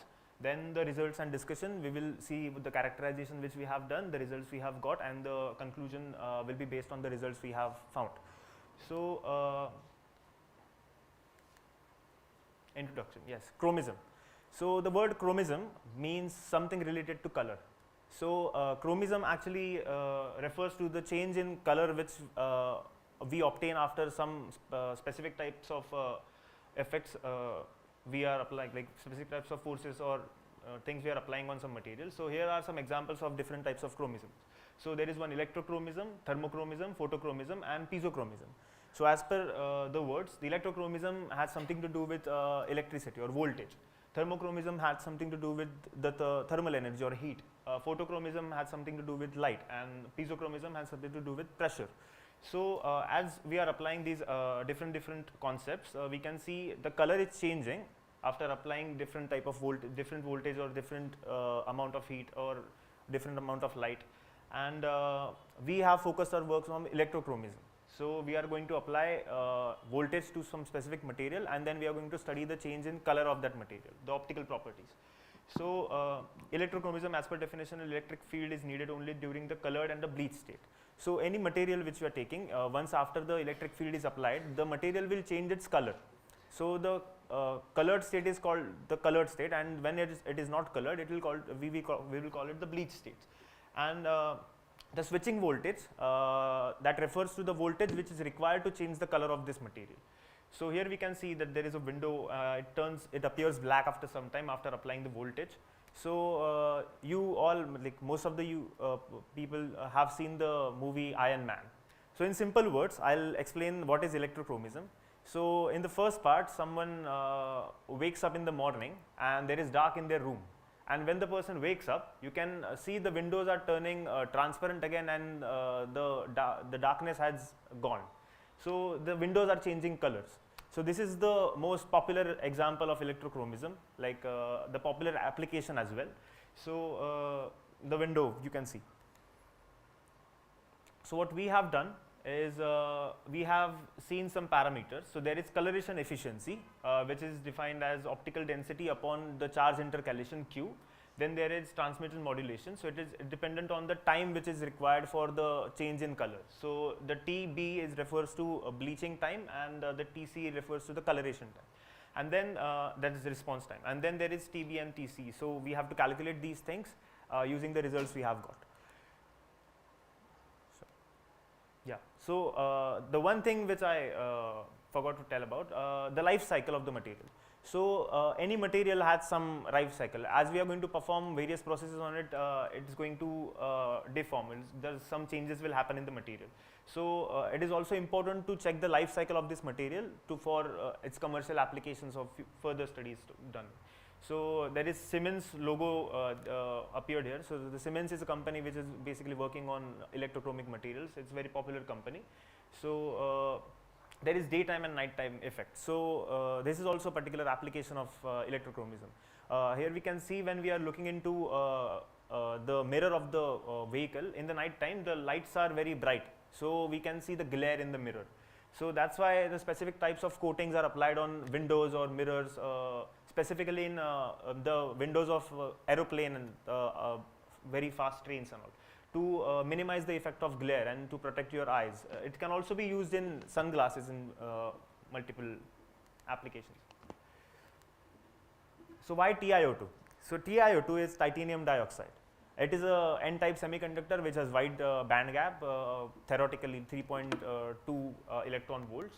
So TiO2 is non-toxic, it is robust, it is low cost other than the other materials which we are using for this particular thing, and it has higher electrochemical stability. So it can sustain it can sustain the chemical reaction multiple times, and it has strong oxidation capability. So in electrochromism, it depends on photons and electrons.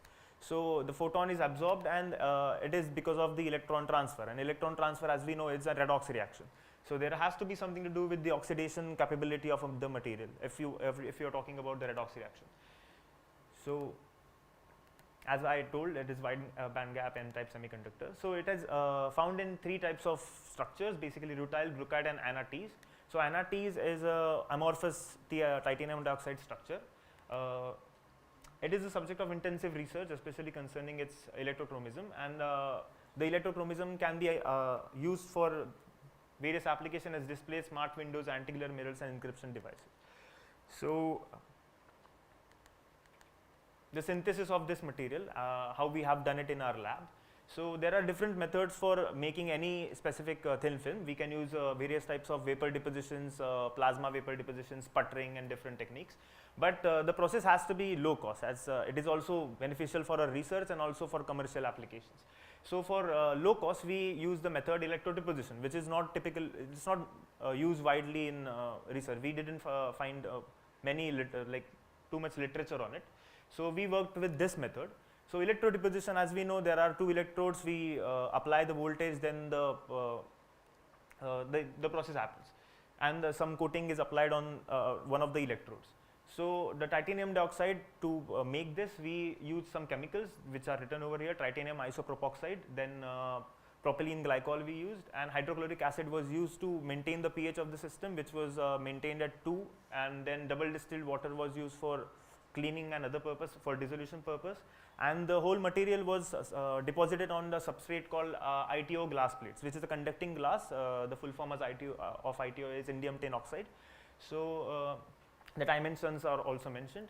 So what we did is first we took titanium isopropoxide and propylene glycol, and we mixed it in double distilled water. We made the solution by intensively stirring it using a magnetic stirrer for 15 minutes, and after application of HCl for the pH control, we again stirred it for 30 minutes, and then the solution was went for electrodeposition. So in electrodeposition, we can see there are 3 electrodes. It was a 3 electrode system. Working electrode, reference electrode and counter electrode were used. So as working electrode, we had our own ITO glass.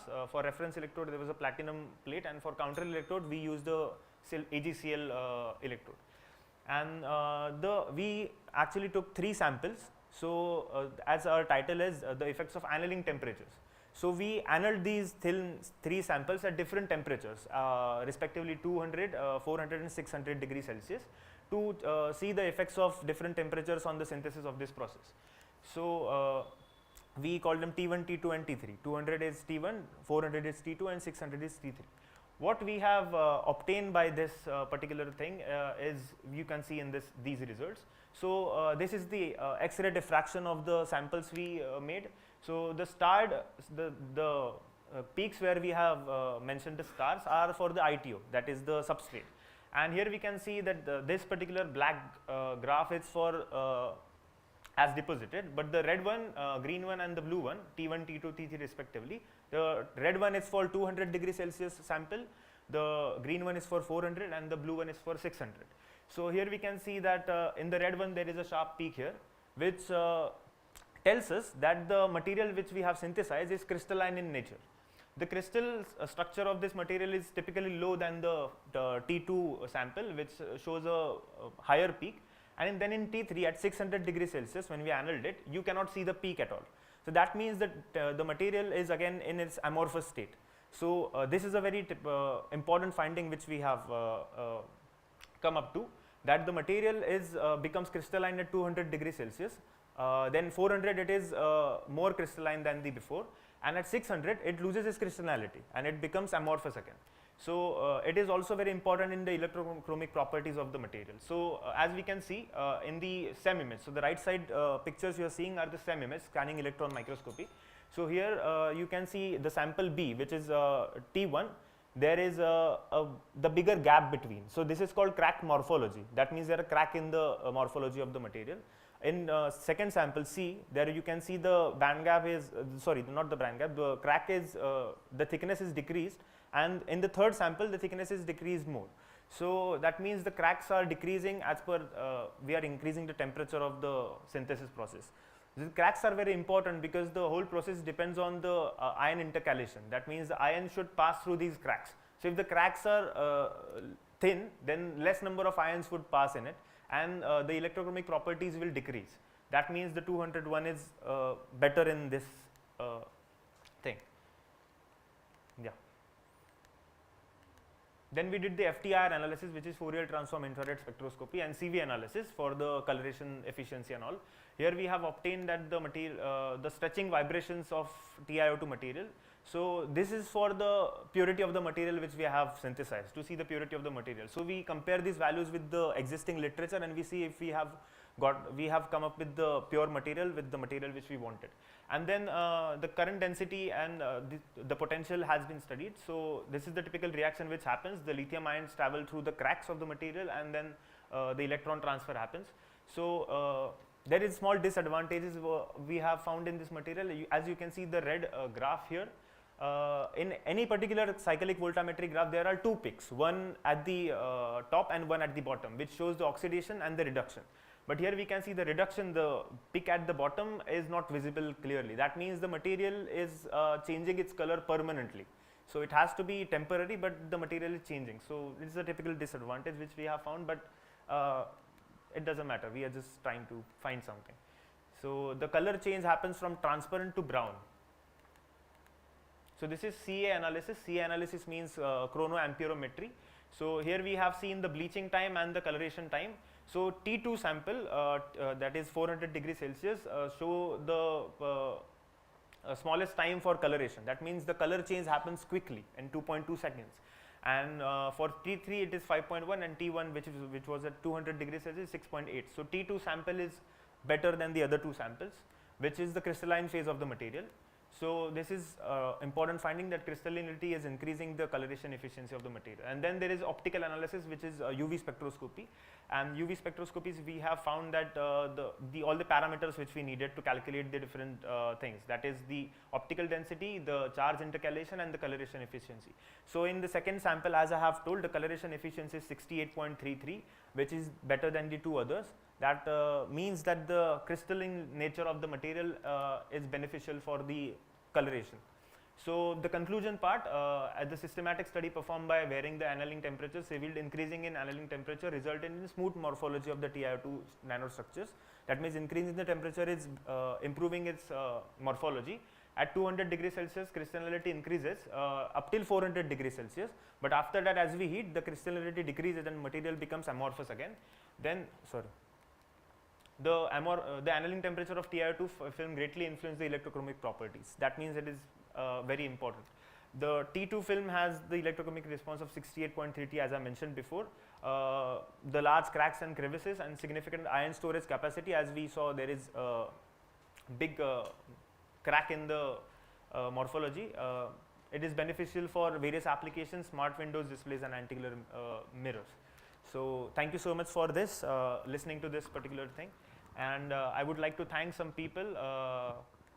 That is my colleague Aisha Khan, the name is not mentioned, but she was with me during this project, and our HOD Dr. Chaudhary sir, and my guide Dr. Anamika Kadam ma'am. I would like to thank her for guiding me in this particular project. Thank you so much. Okay, good presentation. Any questions from the students?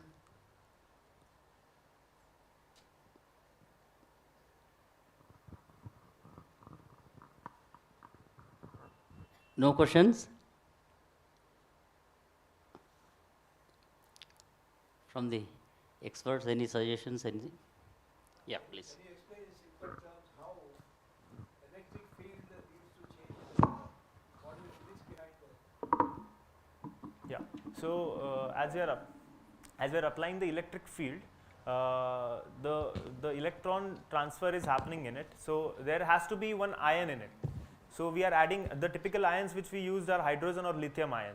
So when the electric field is applied, the basic principle is the ions will travel through the cracks in the material, and the electron transfer will happen due to the ions, because the ions are positively charged. It is either H plus ion or lithium plus 3 plus ion.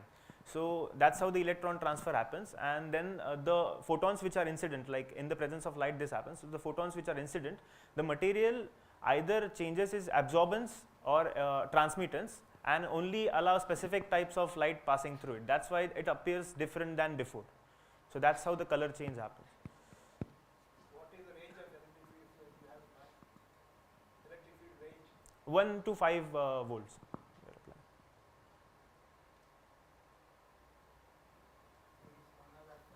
Yeah, the student has some questions. Hello. The temperature you mentioned was at 400 degrees Celsius. You got very good results, right? Yeah, yeah. So, but normally, what we would like to have it at room temperatures, many things a little bit more easier. Yeah. So, achieving that kind of very closed environment, would you need vacuum or any other environment for that? The thing is, the temperature which I mentioned was while preparing the thing. Okay. The device is applicable as room temperature only. But while preparing the material, you have to heat it. So we anneal it. That is called annealing process. So we heated it at 3 different temperatures to see if we get some different results, and we got some different results. And while annealing it at 200 degrees Celsius, it was crystalline. Annealing at 400 degrees Celsius, it was more crystalline, and at 600 degrees Celsius, it was amorphous again. So at 400 degrees Celsius, if we, while synthesizing the material, we have to heat it for 400 degrees Celsius, then you get the material, you deposit it, you get the film, and then you use it. Okay. It can be used at normal normal temperature. You can see the color difference. You can just apply the potential, and you will see the color changes from transparent to brown. Okay. Okay. Thank you. Any other question? Yes, sir.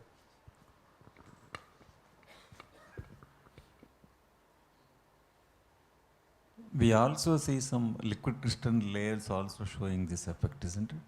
The liquid crystal layer? Layers showing this electrochromism. Am I right? Liquid crystals layers, they don't actually. Liquid crystals are based on like different principles. So it is, if we see the liquid crystal display, they don't have their own light or something. If when we apply light from behind, the liquid crystals change their colors. So it is not applying after the voltage. No. No. It happens. Yes. It's okay. Fine. I think I jumbled electrochromism is there because there the pitch changes with the applied electric field, and then selective reflection wavelength will change. Okay. Okay. Yeah. Okay. Okay. I jumbled some concepts. Sorry. No, that's different. Yeah. Okay, anyway. I wanted to know how these how your layers advantages Better than if they are advantages than liquid crystals. No, in all your this one the thicknesses, deposition thickness was same. Yeah, deposition time maintained same. Yeah. Because we deposited in the same thing, and then only we annealed it at different temperatures. Only annealing is different. Deposition is Same. All right. Okay. Thank you. If no questions, let us thank you so much. Next presentation is on synthesis and characterization of polythiophene cobalt ferrite conducting polymer nanocomposites of EMI shielding application by Aditi Guru Prasad. Is a group? Okay. So once again I tell you, please don't spend more time on giving introduction. because you lose time in explaining your results. You should concentrate on what you have done and what are your results. They are more important than the introduction. Don't spend more time, because you are spending a lot of time, you are taking a lot of time on the presentations. Please don't do it.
There are around 30 people in this room, and almost everybody has a smartphone.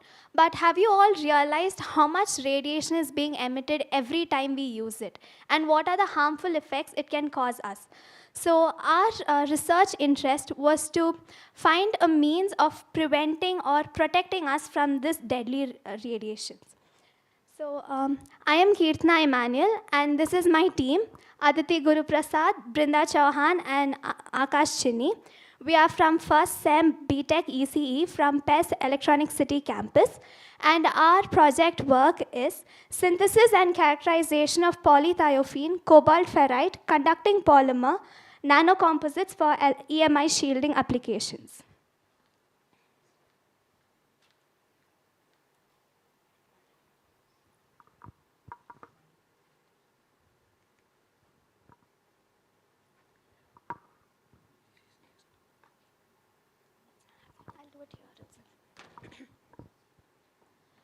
So polythiophene nanocomposites were prepared by facial in situ polymerization, where we varied the composition of cobalt ferrite by 2, 4, 6, 8, and 10%. And the fundamental electric properties were instrumentally analyzed, and we obtained positive results. And this conducting polymer, which we synthesized, has many electrical and electronic applications. So conducting polymers are those organic compounds which conduct electricity easily through them. It is also because of the low resistance offered by them, and they usually have a very good thermal and chemical stability, which is due to the lack of hydrogen attached to their molecule. So polythiophene is one such conducting polymer where it has a very good thermal stability, and it is used in LEDs, sensors, and many such applications. So for the preparation of our polymer, the materials used were 1 ml of thiophene, 8.26 grams of FeCl3, and 20 ml of dry chloroform. The apparatus that we used were a magnetic stirrer, a Buckner funnel, suction pump, and a hydraulic press. So the procedure, FeCl3 and dry chloroform was first placed in a beaker and put on the magnetic stirrer. 1 ml of thiophene was added drop by drop and mixed to the mixture. The vapors of sulfur were observed once the thiophene was added.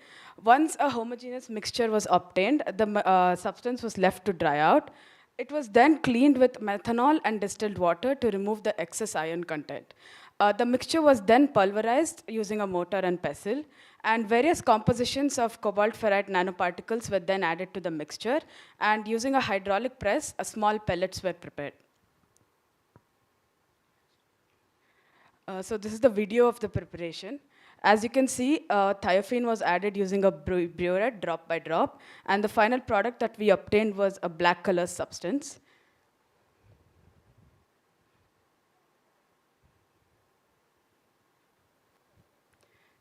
So the reaction at the end was an exothermic reaction, and this product we obtained after washing the mixture once with methanol.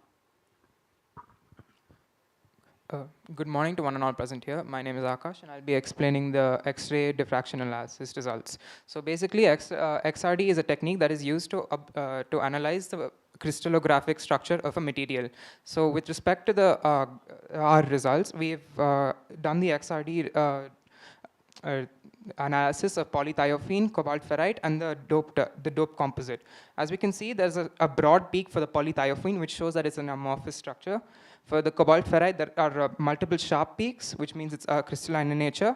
And when we dope the polythiophene with the cobalt ferrite, we observe that there are still many sharp peaks, which shows that the crystalline nature is retained. So next, I'll be explaining the FTIR results. FTIR is basically a tool which helps you analyze the functional group present in a material. We've done the FTIR test for polythiophene, cobalt ferrite, and the composite, which is doped with 10% of cobalt ferrite. As you can see, that there's a small right shift in the lower wavelengths of the polythiophene doped with 10% of cobalt ferrite, which shows that it's uniformly mixed into the polythiophene matrix. So scanning electron microscope, it is used to study the structure and the morphology of the polymer. So the following images were obtained from the data that we collected. As you can see, the white spots indicate the conducting points of the polymer. The dark spots indicate the insulating points. And it is also visible that the particles are close to one another. Hence, we can say that the particles have agglomerated. This also reveals the porosity of the polymer.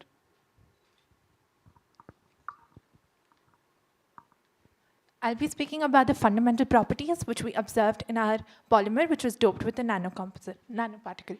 Now, the first property will be the AC conductivity. So, AC conductivity as a function of frequency at various temperatures for polythiophene doped with copper ferrite, cobalt ferrite, conducting polymer nanocomposites were observed. So, using the latest version of the microcal origin software, we plotted AC conductivity versus frequency, and the trend was similar in the imaginary as well as the real AC conductivity graphs. What we found out was that the 8% doped polythiophene with cobalt ferrite showed the maximum amount of AC conductivity at higher frequencies. So dielectric constant is a number which shows the ratio of the electric permissibility of the material to the electric permissibility of free space. So we measured the graph through an impedance analyzer, and we considered the frequency while measuring the dielectric constant. So the trend followed by most of the conducting polymers is that at low frequency, the dielectric constant is high. And our conducting polymer, which we synthesized, also showed the same trend, where the PTCOF 8% showed the highest and PTCOF 2% showed the lowest. And this trend is mostly because of two reasons. One is because of the increase in charge carrying mobility, and the other one is due to electrode and interfacial polarization. I'll be explaining the results of the coal-coal graph. The coal-coal plot, helps us understand the electrical properties of a material, such as its impedance of the electrodes and the grain properties. The grain properties basically determine how a material behaves on a macroscopic scale. From our results, we can observe that the polythiophene dope with 4% of cobalt ferrite shows the grain properties at a lower frequency than the one that is doped at than the polythiophene, which is doped at 2%. Which means that the relaxation time will be higher for the polythiophene dope with the 2% of cobalt ferrite, which means that this can be used for certain applications which require higher relaxation times. The longer arc which is observed for the polythiophene dope with the 2% of cobalt ferrite is due to the fact that it's doped with nanoparticles, and it shows semiconducting properties due to this. I'll be explaining the tangential loss as well. Tangential loss is basically the dissipation of electrical energy due to physical processes such as dielectric relaxation and dielectric resonance. From our graph, we can see that at lower frequencies, all the composites show high tangential loss, which is not good thing. So as we increase the frequency, we can see that the tangential loss decreases exponentially, which means that it becomes a lossless material at higher frequencies. These lossless materials can be used for oscillator applications. So electric modulus, it's basically the inverse of complex relative permittivity, and it is a tool that is used to analyze the electric properties of the polymer. So from the data that we received using the impedance analyzer, we plotted the following graph. The first graph shows the real electric modulus, and the second graph shows the imaginary electric modulus. So as you can see, with increase in frequency, the electric modulus also increases, and the similar trend is followed in both real and imaginary electric modulus. This is due to electrode polarization. Next, moving on to the applications of the conducting polymer that we synthesized. This was the application that we came up with, the EMI shielding application. So as you can see, we have plotted the graph for the different dopant concentrations as well as for pure polythiophene. The shielding effectiveness increases with increase in frequency for all the dopant concentrations of cobalt ferrite. But the maximum EMI shielding effect is observed without any kind of dopant added into polythiophene. As the frequency increases, the shielding effectiveness increases and is found to be maximum for pure polythiophene. This was the schematic representation of the setup for the calculation of the EMI shielding effect.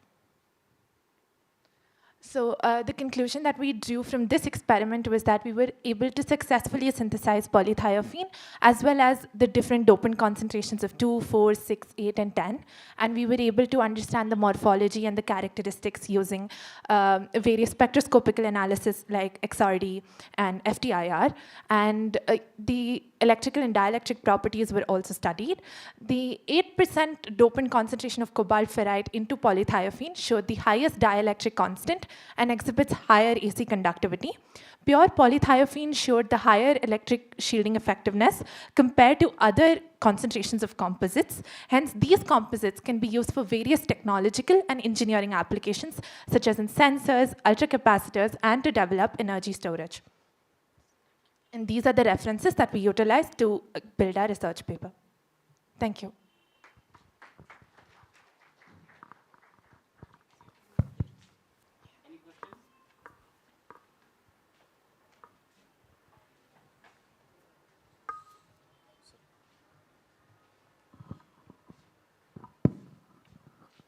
See, what I could comprehend is the cobalt compound is your nanoparticle, no?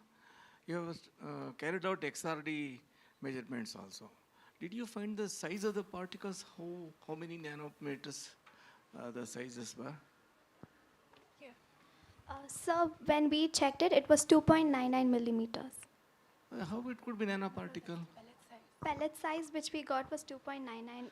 No, the particle size you have to tell, no?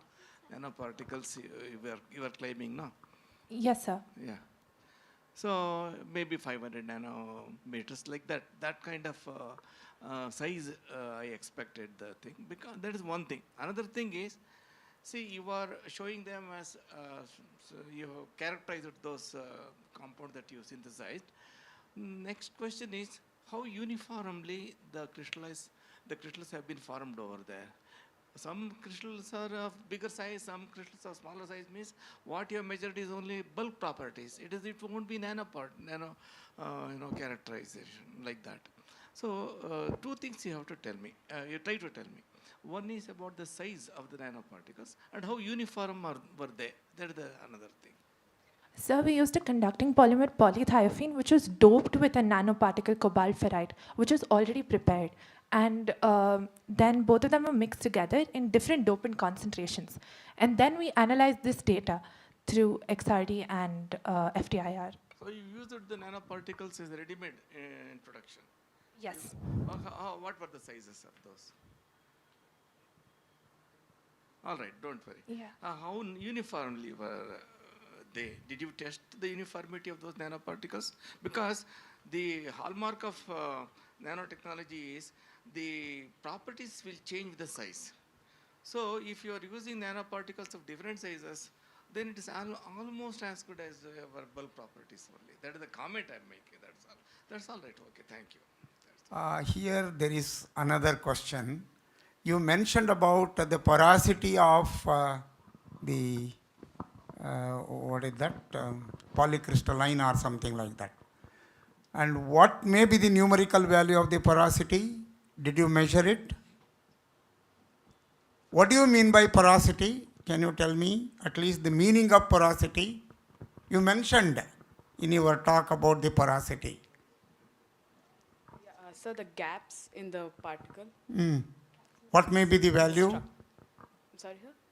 Value, numerical value of the porosity. Yeah, No. we haven't calculated. So, okay.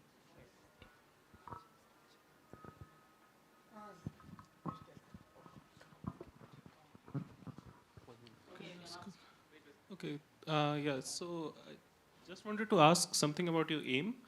So you said that these composites could be successfully used in electrical applications, but in the last graph you showed that the pure one was the most effective for EMI shielding.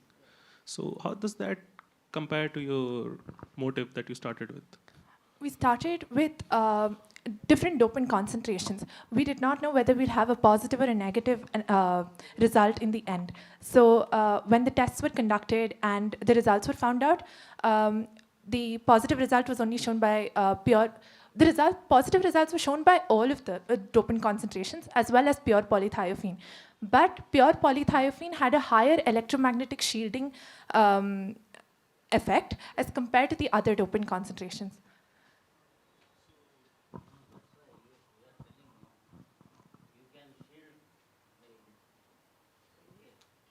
So I want. Yeah. So I want to know what is the application of adding the dopants. Or any application of that. It's going to be used for other purposes as well. Like as I said, the tangential loss of this thing, of the 2% doped polythiophene had lesser tangential loss compared to the other composites. So that can be used for certain different purposes as well. So the pure polythiophene may have higher EMI shielding applications, but then effect, it's just one of them. But then if you dope it with different concentrations, you can get different results based on what you need. So basically, the oscillator requires. Yeah, so basically the advantage of the polymer we use is that we can choose we can tune the electrical properties basically.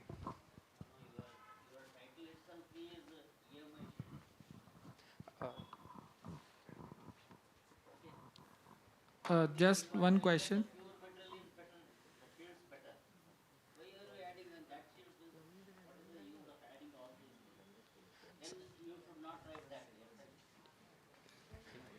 It should have been a different title. Yes. Just one question. You said that these nanoparticles can be applied for mobile applications. So how, in case if you want to apply this in practice, how will you do that? How will you use these materials as a EMI shielding if you want to do some kind of coating, because this is in nanoparticle form? How will you do that?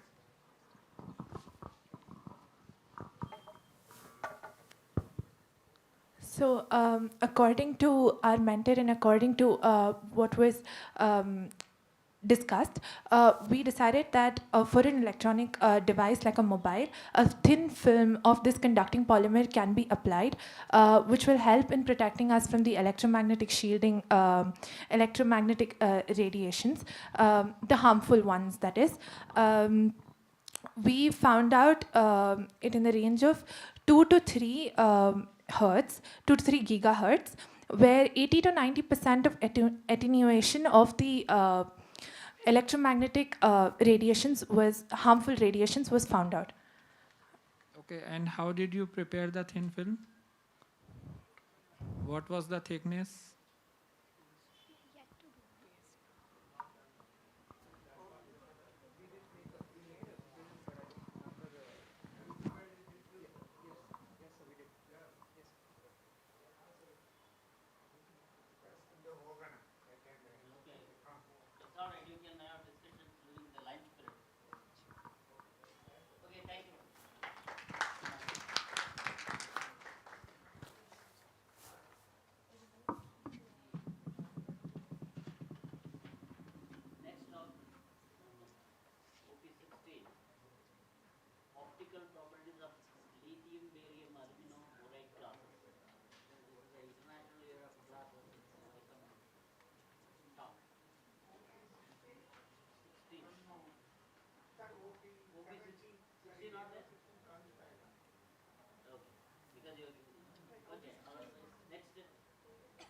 Studies on OP17, studies on essential to doped polyvinyl alcohol polymeric solid electrolyte for electronic and optoelectronic applications. Vijay Kumar and Hari.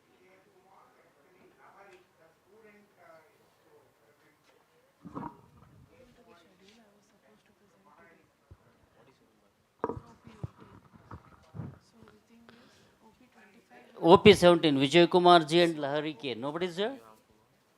Oh. Then OP25.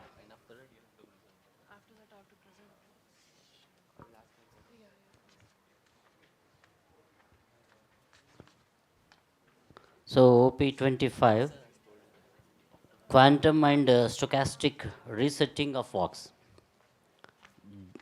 Dhruva Samrani and Manavendra Nath Bera.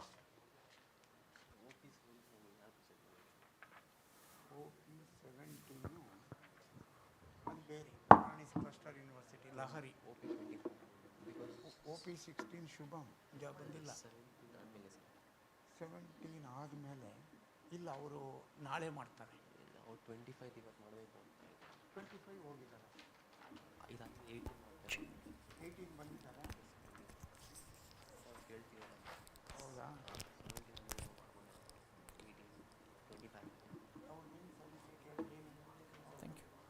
ನಾಳೆ ಇದೆ ಹೌದು ಇವತ್ತೇ ಇದೆ ಅಲ್ಲಲ್ಲ ಇವತ್ತೇ ಇದೆಯಾ ಇದಿಲ್ಲ Windows ಅಲ್ಲ ಸೊ ಅದೇ ಚೆಕ್ ಮಾಡೋಕ್ಕೆ ಕ್ಯಾನ್ ಯು ಸ್ವಿಚ್ ಇಟ್ ಇಲ್ಲಿ ಬರುತ್ತೆ ಓಕೆ ಸ್ವಿಚ್ ಆಗಬೇಕು ಆಗಿಲ್ಲ ಓಕೆ ಅಲ್ಲ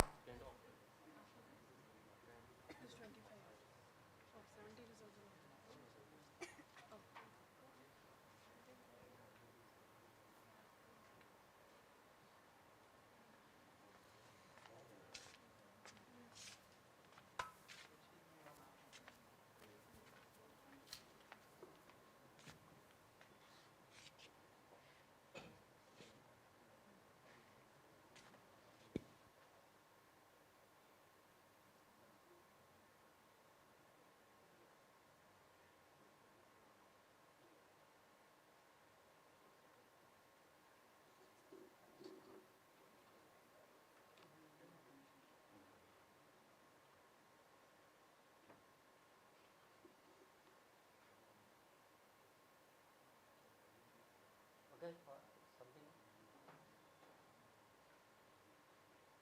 Sorry?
Okay, okay. It's all right. But it's okay, I'll leave the note now.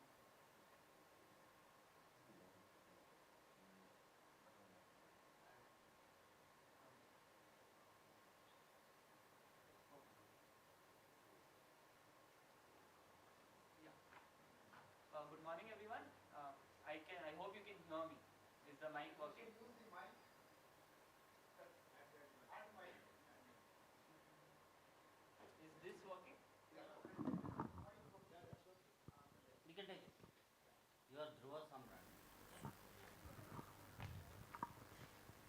Hello. Yeah. Good morning, everyone. I'm Dhruva Samrani. I am a student of ISER Mohali, and this is a part of my master thesis with Manabda. Today, the title says quantum resetting. That's actually a mistake. It's just resetting of walks. So first we'll start off with classical walks and stochastic resetting of classical walks. A classical walk of many forms, but the most simplest one is where you have a 1D chain where the walker is on one of these nodes, and with a probability of 0.5, it can move either to the left or to the right. And now you can, because of course there's a probability involved, you can look at the probability distribution of the walks. This would have been a animation, but anyways. So in this you can see that the walker will spread in time, but the mean will remain 0 because there's an equal probability to the left and to the right. The standard deviation of the walker's position goes as square root of t, but because in the specific case of the 1D walk, the walk is called something as a null recurrence state, which means there's no steady state. After this, we can add something known as resetting or stochastic resetting, where at each step with a probability of gamma, you reset the walker to a specified node R0, and with a probability of 1 minus gamma, you continue the walk as is. Again, this is a stochastic variable. The position is a stochastic variable, and as I change R0, you will see that the walker starts to accumulate near the resetting location. For example, in this case, we are resetting at 5, and you see that the walk looks similar on the left side, but there's also a peak, there's a cusp at 5 where we are resetting. So you see with different values of gamma, that is different reset rates, you see that the steady state is similar, it looks similar, but it reaches that steady state in different amounts of time, and the width of the cusp changes with different values of gamma. Now we'll introduce quantum walks. I will not do too much of the formalism because of time, but effectively your walker now is a quantum object and therefore can exist in a superposition of nodes. And because the probabilities are now no longer probabilities but rather probability amplitudes, which can be negative, you are allowed to introduce interference between the positions, between the different positions. Because of this, what you end up getting is you get a walk which is very different from the classical walk, where in the classical walk the walker was somewhere in the center. In the quantum walk, even though the mean is still 0, most of the walker is on the edges. Because of this, even though the mean is 0, the standard deviation goes as t rather than square root of t. This walk, however, becomes transient. So again, we can look at the stochastic resetting of quantum walks, and it's very similar with the probability of gamma, you reset it to some node, and with the probability of 1 minus gamma, you continue the evolution as is, which it's the equations up there. And again, you see similar things where you have a cusp at the reset location. However, you will see that for similar values of gamma, you have very wide, the cusp is very wide. And that can be attributed to the faster nature of the walk.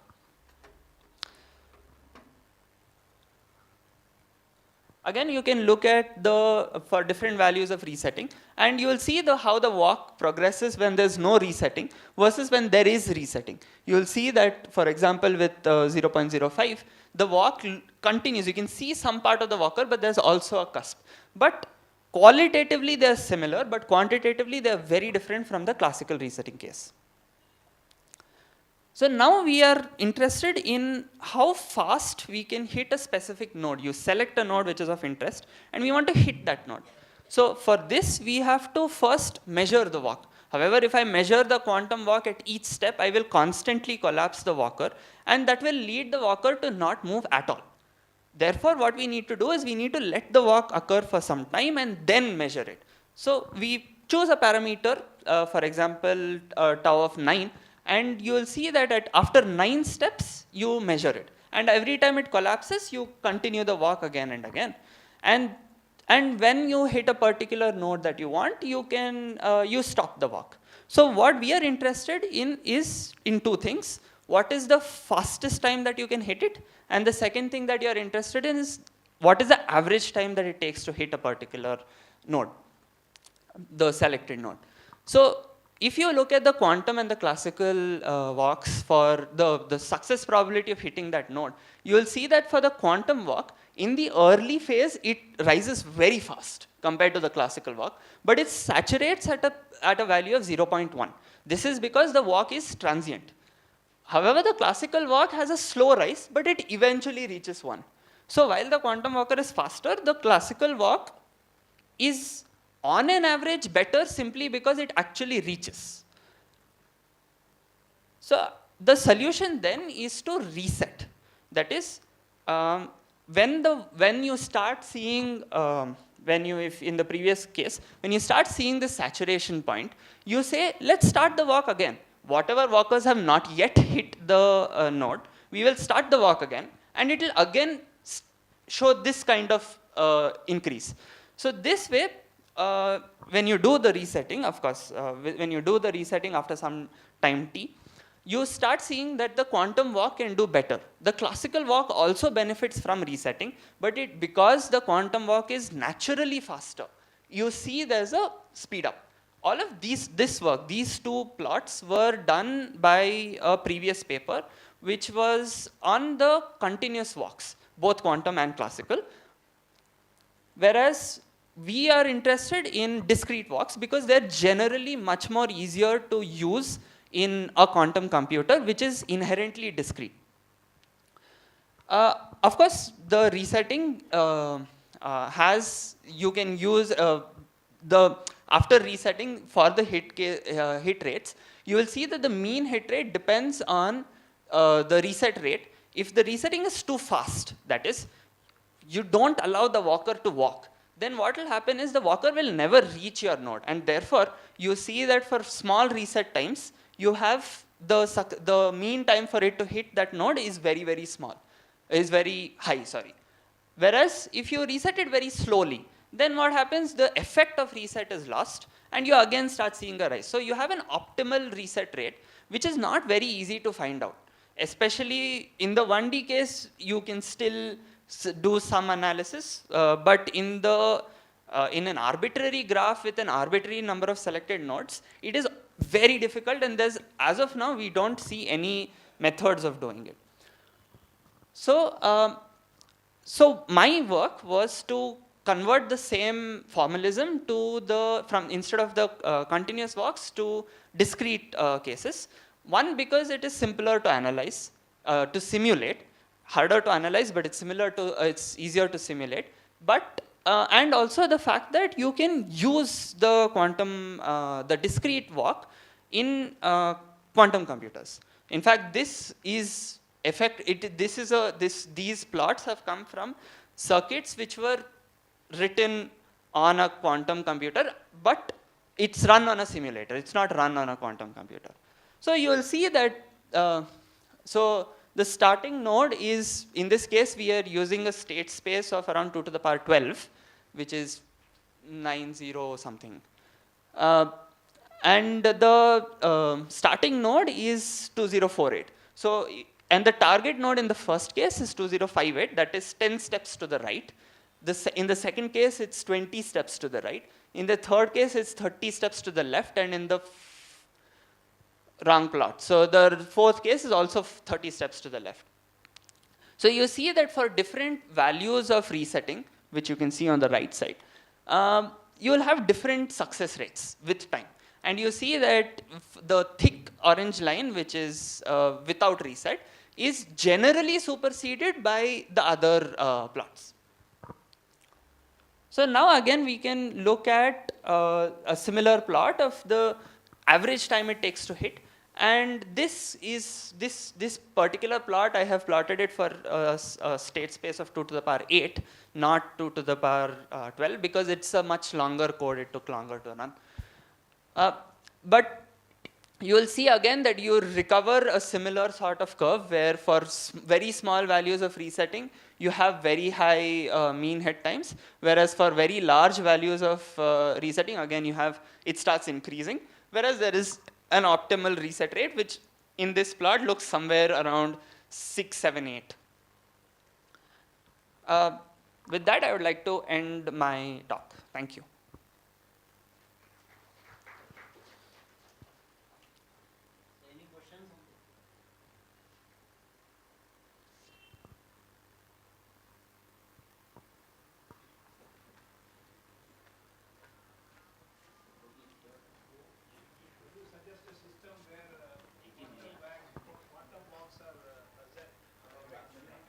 Yes, so so quantum walks, generally we have been, classical walks are used to model a lot of things, everything, quantum walks. So quantum walks can be, a common place that you see quantum walks is generally, but that's not something that we are interested in, is where you have, let's say you have a lattice, and you have a particular electron which can skip lattices. By changing the parameters such as the hopping parameter or the binding of the electron with the nuclei, the lattice points, and the temperature and stuff like that, you can look at whether the walk happens or not. And if an electron can move, then you can conduct electricity. So, and when you can conduct electricity, you are also conducting heat and everything. So you can look at the properties of lattices, the electronic properties of lattices, by modeling them as walks. However, the walk as a computational model is, one, it is a universal model of computation, which means you can run any code on a walk. But the Grover search, which is probably the most well-known algorithm for quantum quantum supremacy, comes from the fact that the walk, the square root, the quadratic speed up that you get in the walk is because of in the Grover search is because of the quadratic speed up of the walk. You can remodel the Grover search as a walk, and you can look at it. As for physical systems, there have been some works on looking at on atoms. They've taken the energy levels of the atoms as the nodes, the state space, and they have shown that you can create walks on that. But the experimental, currently running it on real systems it's very difficult to control, because you don't want noise over there. You don't want hopping between 1 and 3. It has to happen between 1 and 2. So it becomes difficult to manage it, and you don't have an infinite state space. That's the...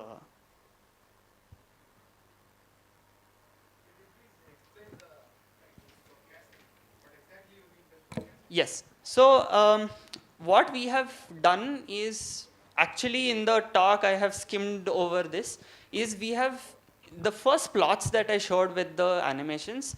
I assumed that the walk is not always reset it's not always reset after some time. Instead, it is reset at each step with a probability of gamma. That is where the stochasticity of the resetting comes into play, because at each step I am allowing for the either a reset or an evolve. The stochastic, so the meaning of the word stochastic is any process which is not deterministic, but it's not, but rather follows some sort of a probability distribution. It comes from a probability distribution, or there is an underlying probability distribution which can explain this process, is a stochastic process. Of course, not purely. For example, in this particular case, we have not considered what is causing the resetting. I am assuming I flip a coin on the left side and then I change I apply a reset. But in this abstract this thing. But definitely there's work also of thermal noise, or rather environment noise, and what happens to walks when you have environmental noise. And this work is called something, it's something called classical quantum walks, because you can tune the noise parameter. And we have seen, for example, Google's PageRank algorithm, it can be made better with a classical quantum walk. What we are not sure is whether our model of resetting is similar, or whether it's the same to the noise. In noise, the reset, you don't know where it is going to happen. You have no control. Here we are giving ourselves the control to reset to a specific node. So it is, we are not sure yet as to whether it is. Yes. Yes, in fact, the quantum Brownian motion is already the random walk. The quantum random walk is already the Brownian motion. Along with this Brownian motion, we are adding a new process which takes this Brownian particle back to some location. This has been modeled, a nice way to look at it is to imagine how a bird searches for food. It starts from a particular location, randomly goes, I mean it's not random, but we can model it to be a random process. It searches for food. If it doesn't find food, it comes back to its home at the end of the day, searches in a new location. So you see that this bird, even if we model it as a Brownian particle, it would not be correct because it does come back. So similarly in biological systems, the formation of microtubules within a cell, while the microtubule is forming, sometimes the microtubule breaks and it goes back to the original state. So this model can also be modeled as a reset classical walk. Whereas for quantum walks, we have not yet seen any models of real systems which can be modeled as quantum reset quantum walks. Yes, sir. My question was,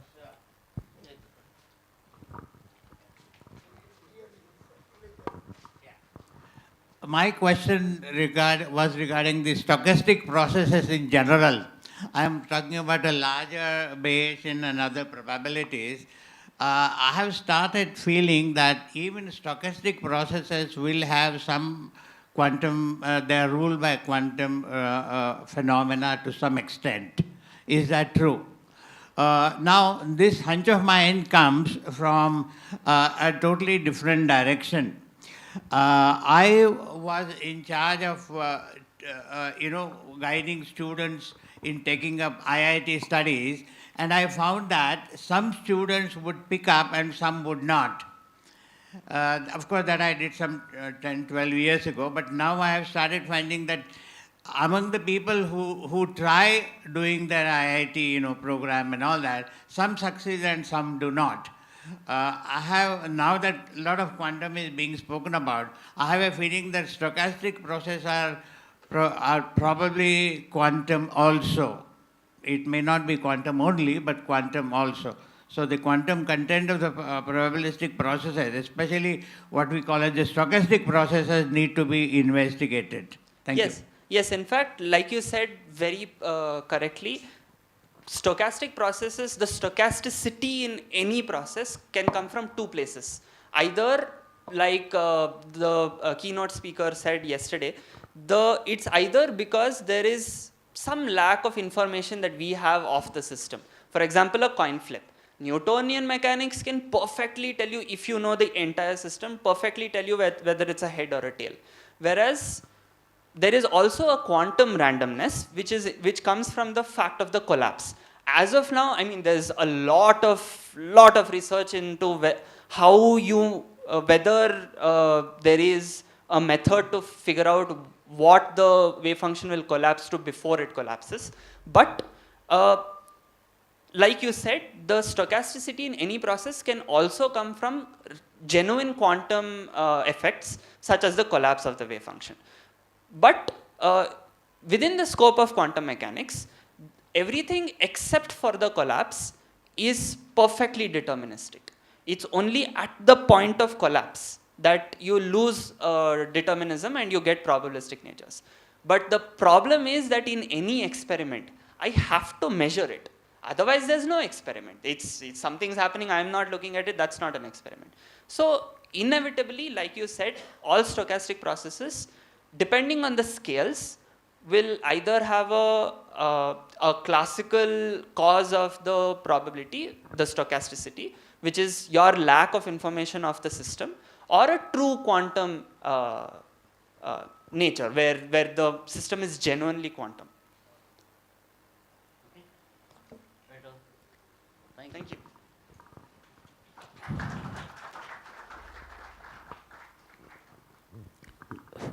Next speaker is, that is OP18, Cloud Burst Disaster Risk Management, Deepti Narasimhan, Sundar MN, Shantian. Who is presenting this?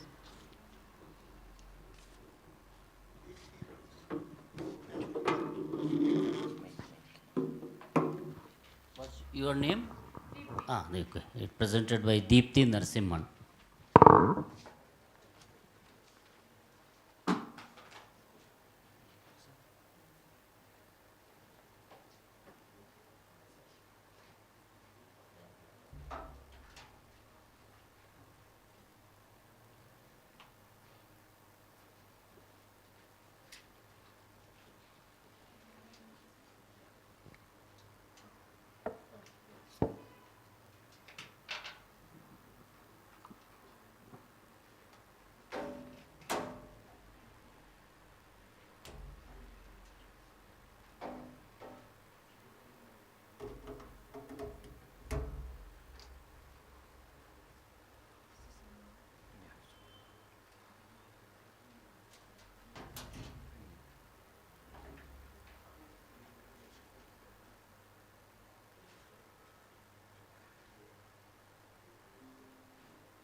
So you're not copied on earlier? Sir, I wanted to use my own laptop because I had some material. This takes a lot of time.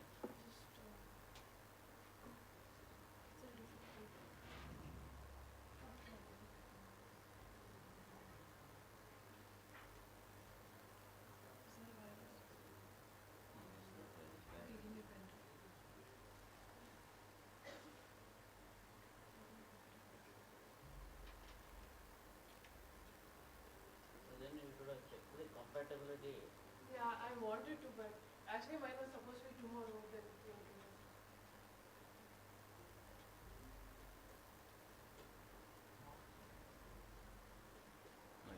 This driver is not updated. So this is new computer. yes.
No, I'm sorry about that. Didn't mean for this. No, that's why you have to, in the morning only, he was telling that you have to store it, you would have stored and checked it whether it's compatible or not. Yes. Because it's unnecessary wait. A lot of time is being wasted.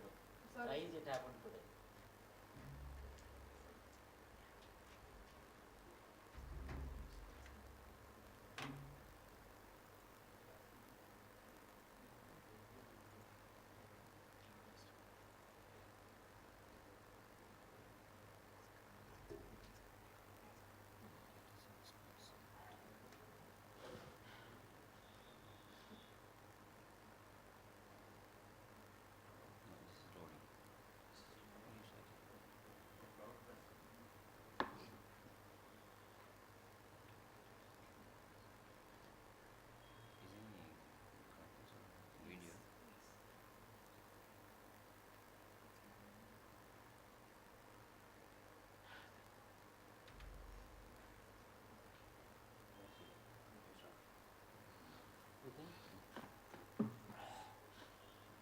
So, good afternoon, everyone. I hope I'm audible.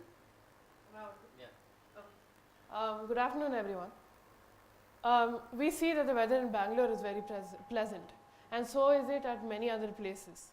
But what looked like a very pleasant thing at the beginning of this suddenly turned into disaster. There is a time lapse of a cloudburst happening over a lake in Austria. Now, my name is Deepthi Narasimhan, and I will be presenting on cloudburst disaster risk and management. Let's first start from the very beginning. We have the Clausius-Clapeyron equation. This equation relates the enthalpy of vaporization and the other parameters which are constant for a particular gas. It relates that to the vapor pressure. Now, we have E to be the vapor pressure. ES over here refers to the saturation vapor pressure. When a particular liquid is at its saturation vapor pressure and the corresponding gas is also at its saturation vapor pressure, that's when precipitation occurs. So, if you see, this is the phase diagram, this is the Clausius-Clapeyron equation of ES that is plotted over the temperature. You can see that there is an ES for even below 273 Kelvin, which logically should have been ice. But that's possible because of the low pressure, so the water becomes a super cool liquid. It should have been ice, but it doesn't become ice just then. The y-axis is pressure in hectopascals. So that refers to the atmospheric, the vapor pressure of that particular water vapor in the atmosphere. Now, this is something I did in my kitchen yesterday, please don't mind. So over here we can see that when there is high amount of heat from the base, that is the earth is hot the way it is now with climate change, you see that if you place an ice pack or a simulation of condensation, lower temperatures in the atmosphere, once you do that, you see fumes starting to form over there. You see fumes, you see condensation, and you see the equivalent of rain in that little world. So this is a rudimentary way to explain the process of formation, growth, and precipitation of clouds. There is a flow chart for what happens, and this is important because in cloudburst, which the India Meteorological Department defines as greater than 10 centimeter per hour of precipitation in a relatively small area, okay? In that span of time, that's called as cloudburst. Mountainous regions, due to their orography, are much more prone to cloudburst. Why? This is why. If you see a particular mountainous region and you have a valley over here or just another foothills of the mountain, when this area is hot, for example, it could happen due to urban heat island effect, it could happen due to climate change, it could be for any reason. So when that area is hot and water vapor keeps evaporating, what happens is it forms cumulonimbus clouds. Those cumulonimbus clouds, which are cumulus and nimbus clouds, rise and rise in the atmosphere, and even when it wants to rain, it does not rain yet. Why? Because the hot air still pushes it up. And you see this hot air does escape, it goes towards the rain shadow region. And over here there is no rain, because that is the leeward side. But what happens to the cloud? The cloud is stuck, the cloud is still there. So when the cloud is going higher and higher and the pressure just keeps building up, what we see is that at one point, like pretty much like all of us, the cloud can take it no more and it bursts. So the burst is seen as precipitation.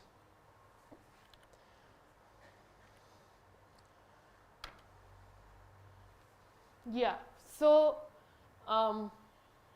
this is a 3D model of a terrain. So this particular terrain has slopes, it is a mountainous region, and you see there are sparse clouds over there. So what happens is when during the monsoons the temperatures rise, water vapor rises up and condenses, it forms larger clouds.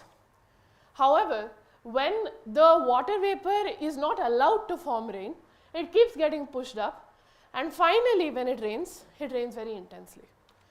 So I have done this case study of Nainital. In Nainital, from 17th to 19th October 2021, that's last year, we had a cloudburst event. That cloudburst event claimed many lives. It caused a huge damage to property as well. Over here, using Giovanni data from NASA's portal, I have been able to plot the precipitation versus the precipitation in kg per meter square per second versus the date. And if you see, there's a sharp rise over here. It's not like there was no precipitation at these times. There was mild precipitation over here. However, it just increased so much so that more than 1/3 of the annual rainfall received at Nainital was received within just 3 days. Now, that is something that our systems are not very equipped to handle. And if you see, it can be proven that climate change has, there are many works on this, that climate change has exacerbated the threat of such events from happening. You see, when there is pollution in air also, those things act as cloud condensation nuclei. If there are too many, it doesn't rain. If there are too many, the rain is suppressed. If there are too few, the rain is suppressed too. So you need kind of a Goldilocks amount for it to rain. However, when you put cloud seeds, which is basically what has been done in Beijing, sometime in Tamil Nadu, as well as in the UAE, where there is a region and they want to make it rain artificially, when you do that, you spray to the bottom of the cloud large droplets of either dry ice or silver iodide, which are similar in their crystal structure to that of ice, which will form and coalesce into a raindrop. So this amplifies and catalyzes the process. However, as we see, there are many implications associated with this. In Copenhagen, in Denmark, in the year 2011, somewhere around June and July, there was a cloudburst event that happened. It completely took the country by shock, and they immediately implemented a climate change citywide initiative. They created an artificial pumping system underneath the ground. So what that did is, it had the tunnel where it would also recharge the groundwater, yet the bell-shaped shape of that tunnel would not allow excess storm water and mud slag from the ground to enter the piping system. So once you have that, they also connected it to the harbor. So when you have a harbor or a natural drainage point which is normally at an elevation that is lesser than what you are at, you pump it up to your groundwater level pressure and then you release it into the harbor, hence alleviating the kind of disaster that could have struck in these areas. So what they also proposed is, we do this at a highly local scale. Why do you want to clog big sewers, especially when there is hardly much path to go through because it is urban area, right? So connect all the big sewers, all the big drainage systems, and one common piping system to leave it out to a neutral area which is at a lower slope. So there are a lot of mechanisms we can look at to mitigate the risk of cloudburst disasters. First, like Copenhagen, build drainage pathways on local scales. This also involves removing illegal land encroachment from the particular occupied regions. Like what happened in Bangalore often is cited to be what happened when drainage regions to the lake have been encroached upon. Now, also if you can cloud seed artificially at the base of those clouds, this is a novel thing. So what can be done is you can every now and then release the amount of water vapor that has been stored and also dull the temperature gradient. These are a few future considerations for research. Currently, there are sorties which go on where actual human pilots have to go up, and those are risky missions where they spray into the clouds. But especially in mountainous regions, from a higher altitude, you can launch drones with these spraying systems and do it. That is one thing. And what has been done in Denmark was possible because there's a harbor nearby. What about mountainous regions at the foothills of the Himalayas? So what we can do is we can make windward, leeward side drainage systems. Natural systems which would have been a riverine system or a canal system can be used for this purpose. So these are other considerations that have to be seen both by government, civic agencies, as well as scientific bodies. These are a few references that I have used. And lastly, I'd like to conclude by saying that the threat is real. It's very real. We all imagine our futures and we plan for our futures. But if we want our future to be here on Earth, we need to act today. There are no passengers on spaceship Earth. We are all crew. We all need to do something. We all need to work about it. And that's the end of my presentation. Thank you.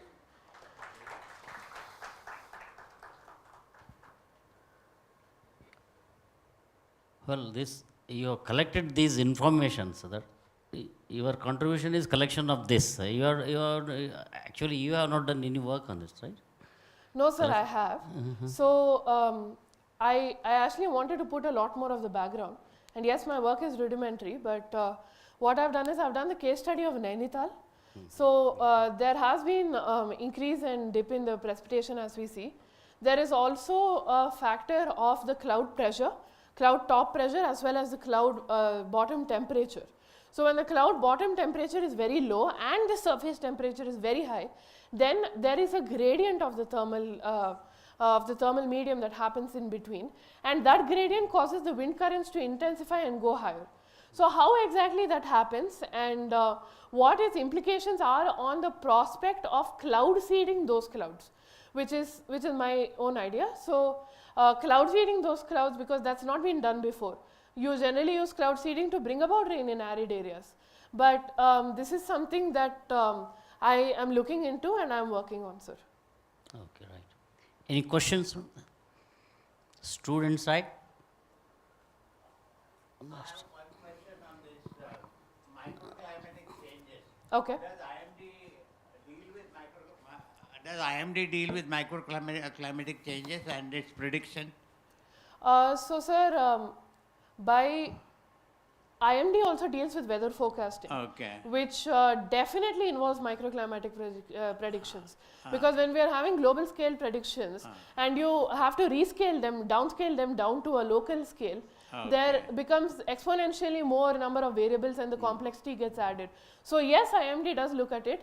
However, there is the aspect that it requires heavy computing power and that the climate models that are there to us are generally an approximation. The general total form is not very well known. Okay, so but that I is think down the time it will be necessary because the climatic changes and variety of geography that India has, even globally, there will be need for specific climatic predictions even within a short time. Absolutely, especially really even with cloudburst. It is a known fact that cloudburst forms quickly and breaks quickly. Yeah. So if you do not have enough warning to evacuate the people from that area, that's a big problem. So yes, sir, you are right about that. Cloudburst should be predictable provided we know the parameters and enough Correct. calculations. And even if we know the parameters, we need computing power running all day, every day to do that. Okay. So that's the thing. Okay.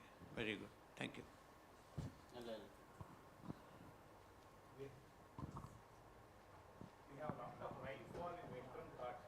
Yes.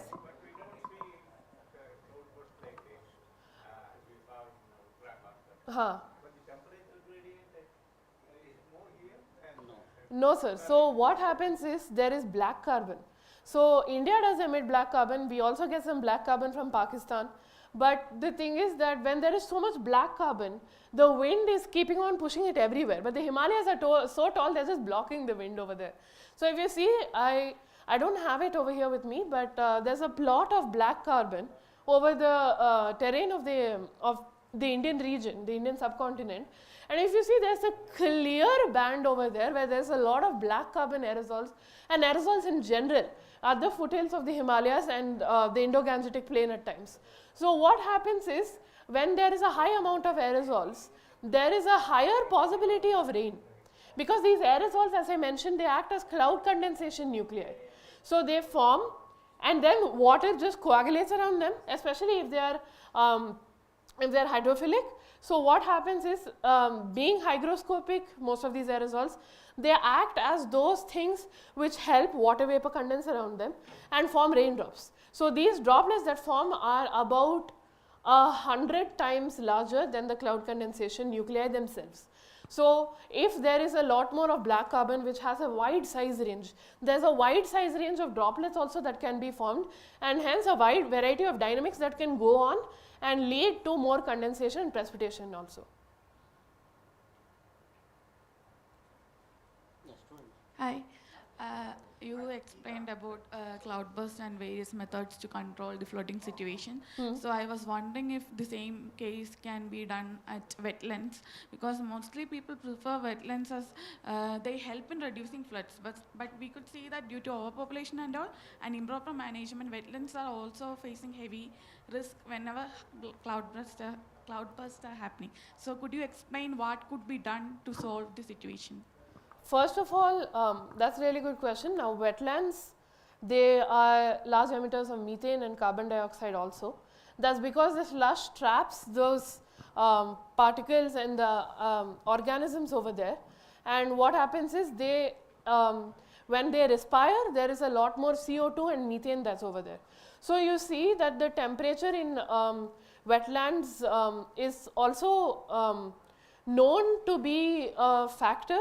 However, you see that wetlands which are not in a mountainous region are not as prone to cloudburst events. They are definitely prone to continuous intense rainfall, but cloudburst events, I have personally not heard of many happening in wetland regions. However, what we can do about it, first, definitely the drainage pathways. Wetlands also have a lot of natural drainage pathways. There are a lot of sinks and sources of water over there. And what can be done is, these kind of wetlands and marshland places, if they are next to an ocean, then what was done in Copenhagen could be done over there too. Any other questions? Yes. Can you comment on the lattice thermodynamics? As you said that silver iodide and dry ice are lattice structured, okay? Crystalline structured. Yes. So in that case, can you comment on the lattice thermodynamics? How does it coalesce into the clouds to produce rains? All right. So what happens in that is in the realm of cloud microphysics. So what happens is, when you have a particular, let's say you have sugar, okay? There's this experiment where you have a container of boiling sugar water and you dip a thread coated with sugar into it. You see that the sugar starts to condense around that particular thread, right? So that is it's the very same thing that's happening with clouds.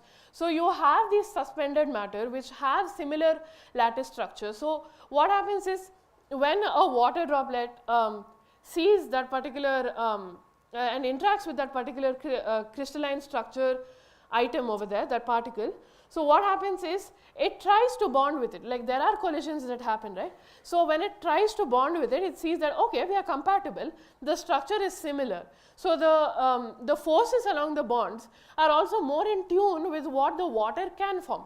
So once that is the case, it grows. It begins to grow in that direction, this direction, every direction, and hence forms a raindrop over there.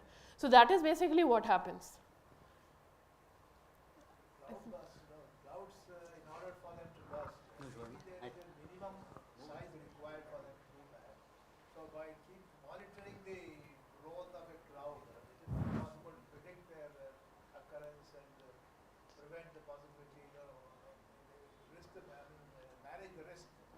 Okay, so what basically happens is the condition for precipitation is the one that varies. So if definitely there is cloud pressures that as given by the Clausius-Clapeyron equation. Right. Not really, because first the development is very rapid. So you'll need high temporal resolution. So you'll need supercomputers and all to do that. And secondly, the parameters that happen at the cloud and from the cloud down to the surface, those parameters vary heavily, especially when there is such a temperature gradient. So when you have those varying parameters, it's hard to say now I have something here, I have something here. What is the pressure over there? Because only when those vapor pressures and this pressure are equal does the precipitation happen. So it is definitely something that, which is the way that the predictions happen. But to pinpoint the exact time of that burst, that is a very difficult task. Okay. Yeah, one more question, sorry. So you mentioned Bangalore, so I just wanted to ask, have you worked specifically on Bangalore system or not? Or you just mentioned it because if you have worked on it, then I would like to ask you a question. Otherwise, it doesn't make sense. I have been reading on it. I have not researched on it myself primarily. But if you want, you can ask. It's the scenario in Bangalore is that we don't have any rivers around us. There are only small rivers, no perennial rivers. So the only way that water, you have a perennial water source in Bangalore is by a system of lakes, which were I mean, natural lakes, natural inundations, which were artificially connected through canals called Raja Kaluves, which have since then through rapid urbanization have been built over. So, like you said, the model that you suggested in Copenhagen's this thing, even though we don't have a reservoir close by, like a river or a natural reservoir, the lakes form a natural reservoir and we don't anyway receive that strong rains anyway. But when we do receive rains, it should be able to absorb. The lakes are supposed to be able to absorb it, but because the canals have been blocked, you lose that thing. So it's not just about the canals. I mean, the drainage used to happen even when canals weren't built, right? But what happened is that you block even the natural slopes. That Exactly. And you've built in lake encatchment areas. So now you have people living where there should be water. And now when it rains, people are surprised that it's flooded. But my point is that the Copenhagen's model is, can you modify it a bit such that what the Kaluves that already exist in Bangalore, which have been now built over, and now it does not really make sense to destroy those and recreate a canal over there because people live there.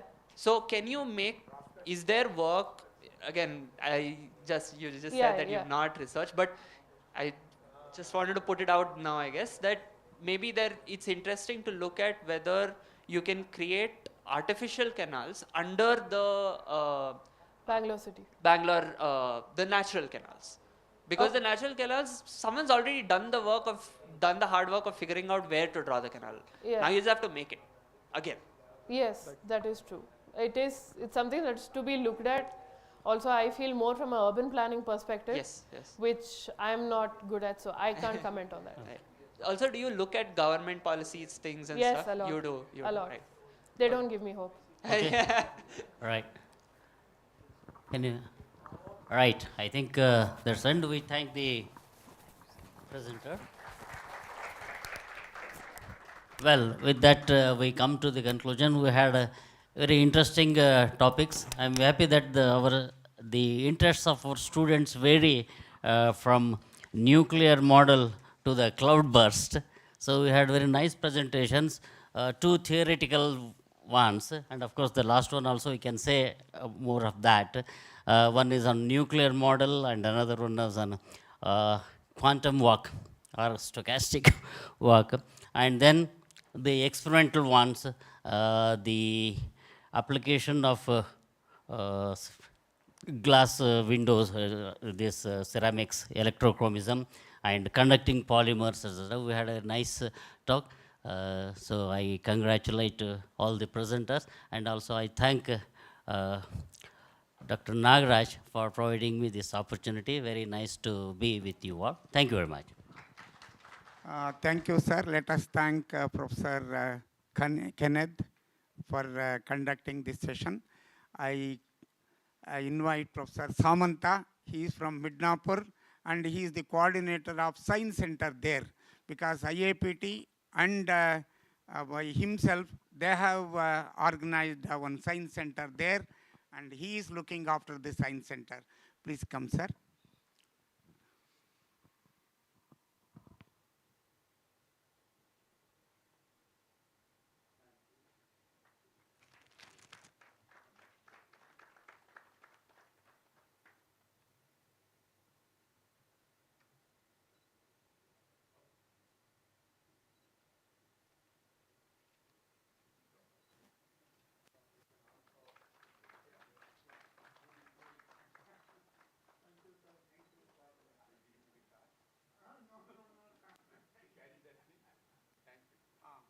So now here is an announcement. Hello. The tea break, of course it is too late, I know, but still we will have the tea break. Along with that, the poster session will go on, and that will go on up to, let us say, along with the tea and then lunch. Both will be there. And you have to come back at 2:15 p.m. So remember that you will be here at 2:15. We have one lecture, and that is about 40 minutes. After that lecture, again you have the lab session. And that lab visit will be here only in the Science Center. They have very good models, and those models will be explained. And then in the evening, up almost at 6:30 to 6:45, usually there will be somewhat dark. During that time, the telescope vision will also be there. So those who are interested can stay back and view the sky even up to 8 o'clock. But anyway, along with that, we will have the dinner. So now we break for the tea and then poster session. After that, lunch, and you will be here by 2:15. So thank you for the time being now. Yeah, it is there after that. Lab, I forgot to mention that. After the lab visit, we have the panel discussion at 6 o'clock. 6 p.m. Okay, you can now adjourn for the tea and poster session.